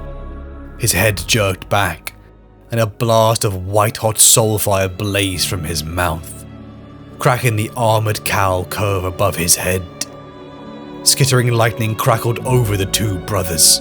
Violet light blazed from his wound, and the edge of the blade shone golden. It too was shaking, its edges blurring, becoming a spear made of nothing but light, and the corrupting light was banished. Horus staggered back and looked at his brother. The absolute confidence he had displayed a few moments before was absent. His flesh hung sackly upon his skull. He had aged 1,000 years in a moment. It was like Horus had taken a breath after drowning for so long. He felt a part of him awaken that had been crushed and buried. "Russ," he said hoarsely. He looked so vulnerable. Even souls ensnared by evil maintain a small bridgehead of good. Horus felt the emotion swell within him. "I am sorry, brother. I shouldn't have been so jealous." He had never gotten past it. The fact that he had to share their father. How much it had hurt him. He wanted to be first. Always. He wanted the attention. It was akin to orbiting a star, only to drift away from its warmth. The cold of the dark poisoning him. Leman, you have been speaking to me since you arrived here," he said, his voice thick with emotion. "I have seen it all. I understand. I had to do it. I had to. The Emperor is the greatest evil in the galaxy, but what have I done to stop him? How many have died? Am I worse than he, who was trying to save the species from him? He had killed so many because the end goal was just. Surely it had to be. He swam in an ocean of blood to justify it. Brothers, allies, worlds had died, and it was his fault. He was trying to save humanity, but who would save them from him? Every lie we tell incurs a debt to the truth. Sooner or later, that debt is paid, and the regret was eating him alive. Russ hesitated. He offered a hand to his brother. "Come with me to Terra. It's not too late." Horus, with a face wrecked with emotion, looked to his brother. It was right there. An offer of peace. A chance to end the killing. A return to the embrace of their father. The one he loved. He could. Horus's eyes snapped into a hateful glare. Almost like something possessed him. The corrupting energies rose again from within as he stood. Horus screamed so loudly warriors on both sides stumbled and clutched at their ears. "I hear you. I defy you." Horus's words echoed down the eons, coming from a place beyond time and space. This universe will burn as countless others have burned before it. There can be no victory against chaos. If you cannot accept its power and its glory, then you shall die. The Emperor is doomed and I will kill him myself. Horus raised his weapons and gored Russ. The Wolf King was thrown back as Horus marched forward to kill him. Russ's sons leapt at the Warmaster as others dragged him away kicking and screaming. With each swing, Space Wolves died as Horus cut them down, until nothing but an ocean of blood, bone and ceramite was left. The Space Wolves retreated, the majority of their legion dead upon the vengeful spirit. Russ feeling his consciousness fade, lamenting at how he talked to him. He got to talk to his brother, the true Horus. The traitor forces had won, but Horus felt hollow in his victory. For how elevated he was, Russ and a damn spear had wounded him. He should have swiped him aside like it was nothing. The Imperial Gambit had failed, as Horus and his armada pushed to the last bastion before the Sol system. To the sector of Beta Garman, the Warmaster's fleet sought to meet the shored-up defences of Dawn. Billions died in the war for the sector, as Horus broke the last resistance before the Throne World. But in the wake of victory, Horus faltered. Those months since his battle with Russ, a dread had been building within. The Apollonian spear, wielded by Russ and forged by the Emperor, had left its own taint, a poison that the Warmaster struggled to resist, even as the power of chaos flooded his veins. It was knowledge. That was the spear's gift, and it wounded more than just his body. It wounded his soul. The cut where Russ had plunged the spear in opened. Blood began to pour out as Horus slumped to the deck. His sons rushed to his side, carrying their lord to his throne. Ethereal cries rose as the warp seeped out and flowed around them. Horus felt his mind fading, the tendrils of unconsciousness swallowing him as even his physical form began to flicker. His eyes were open but distant. Finally the wound closed up, but the damage was far beyond physical. His sons knelt before him, unable to do anything. It was a repeat of the dread they had felt at Davin, as the Warmaster was dying. What had the spear done to him? Why did he feel the rush of human emotions pouring in him once again? "My brothers, summon them," Horus rasped. "Ulanor, Ulanor," he whispered, and then the great Horus Lupercal was silent, his eyes shut. He sat bleeding and unconscious upon his throne. No, it couldn't end here. He had to be there, the day he would slay the Emperor.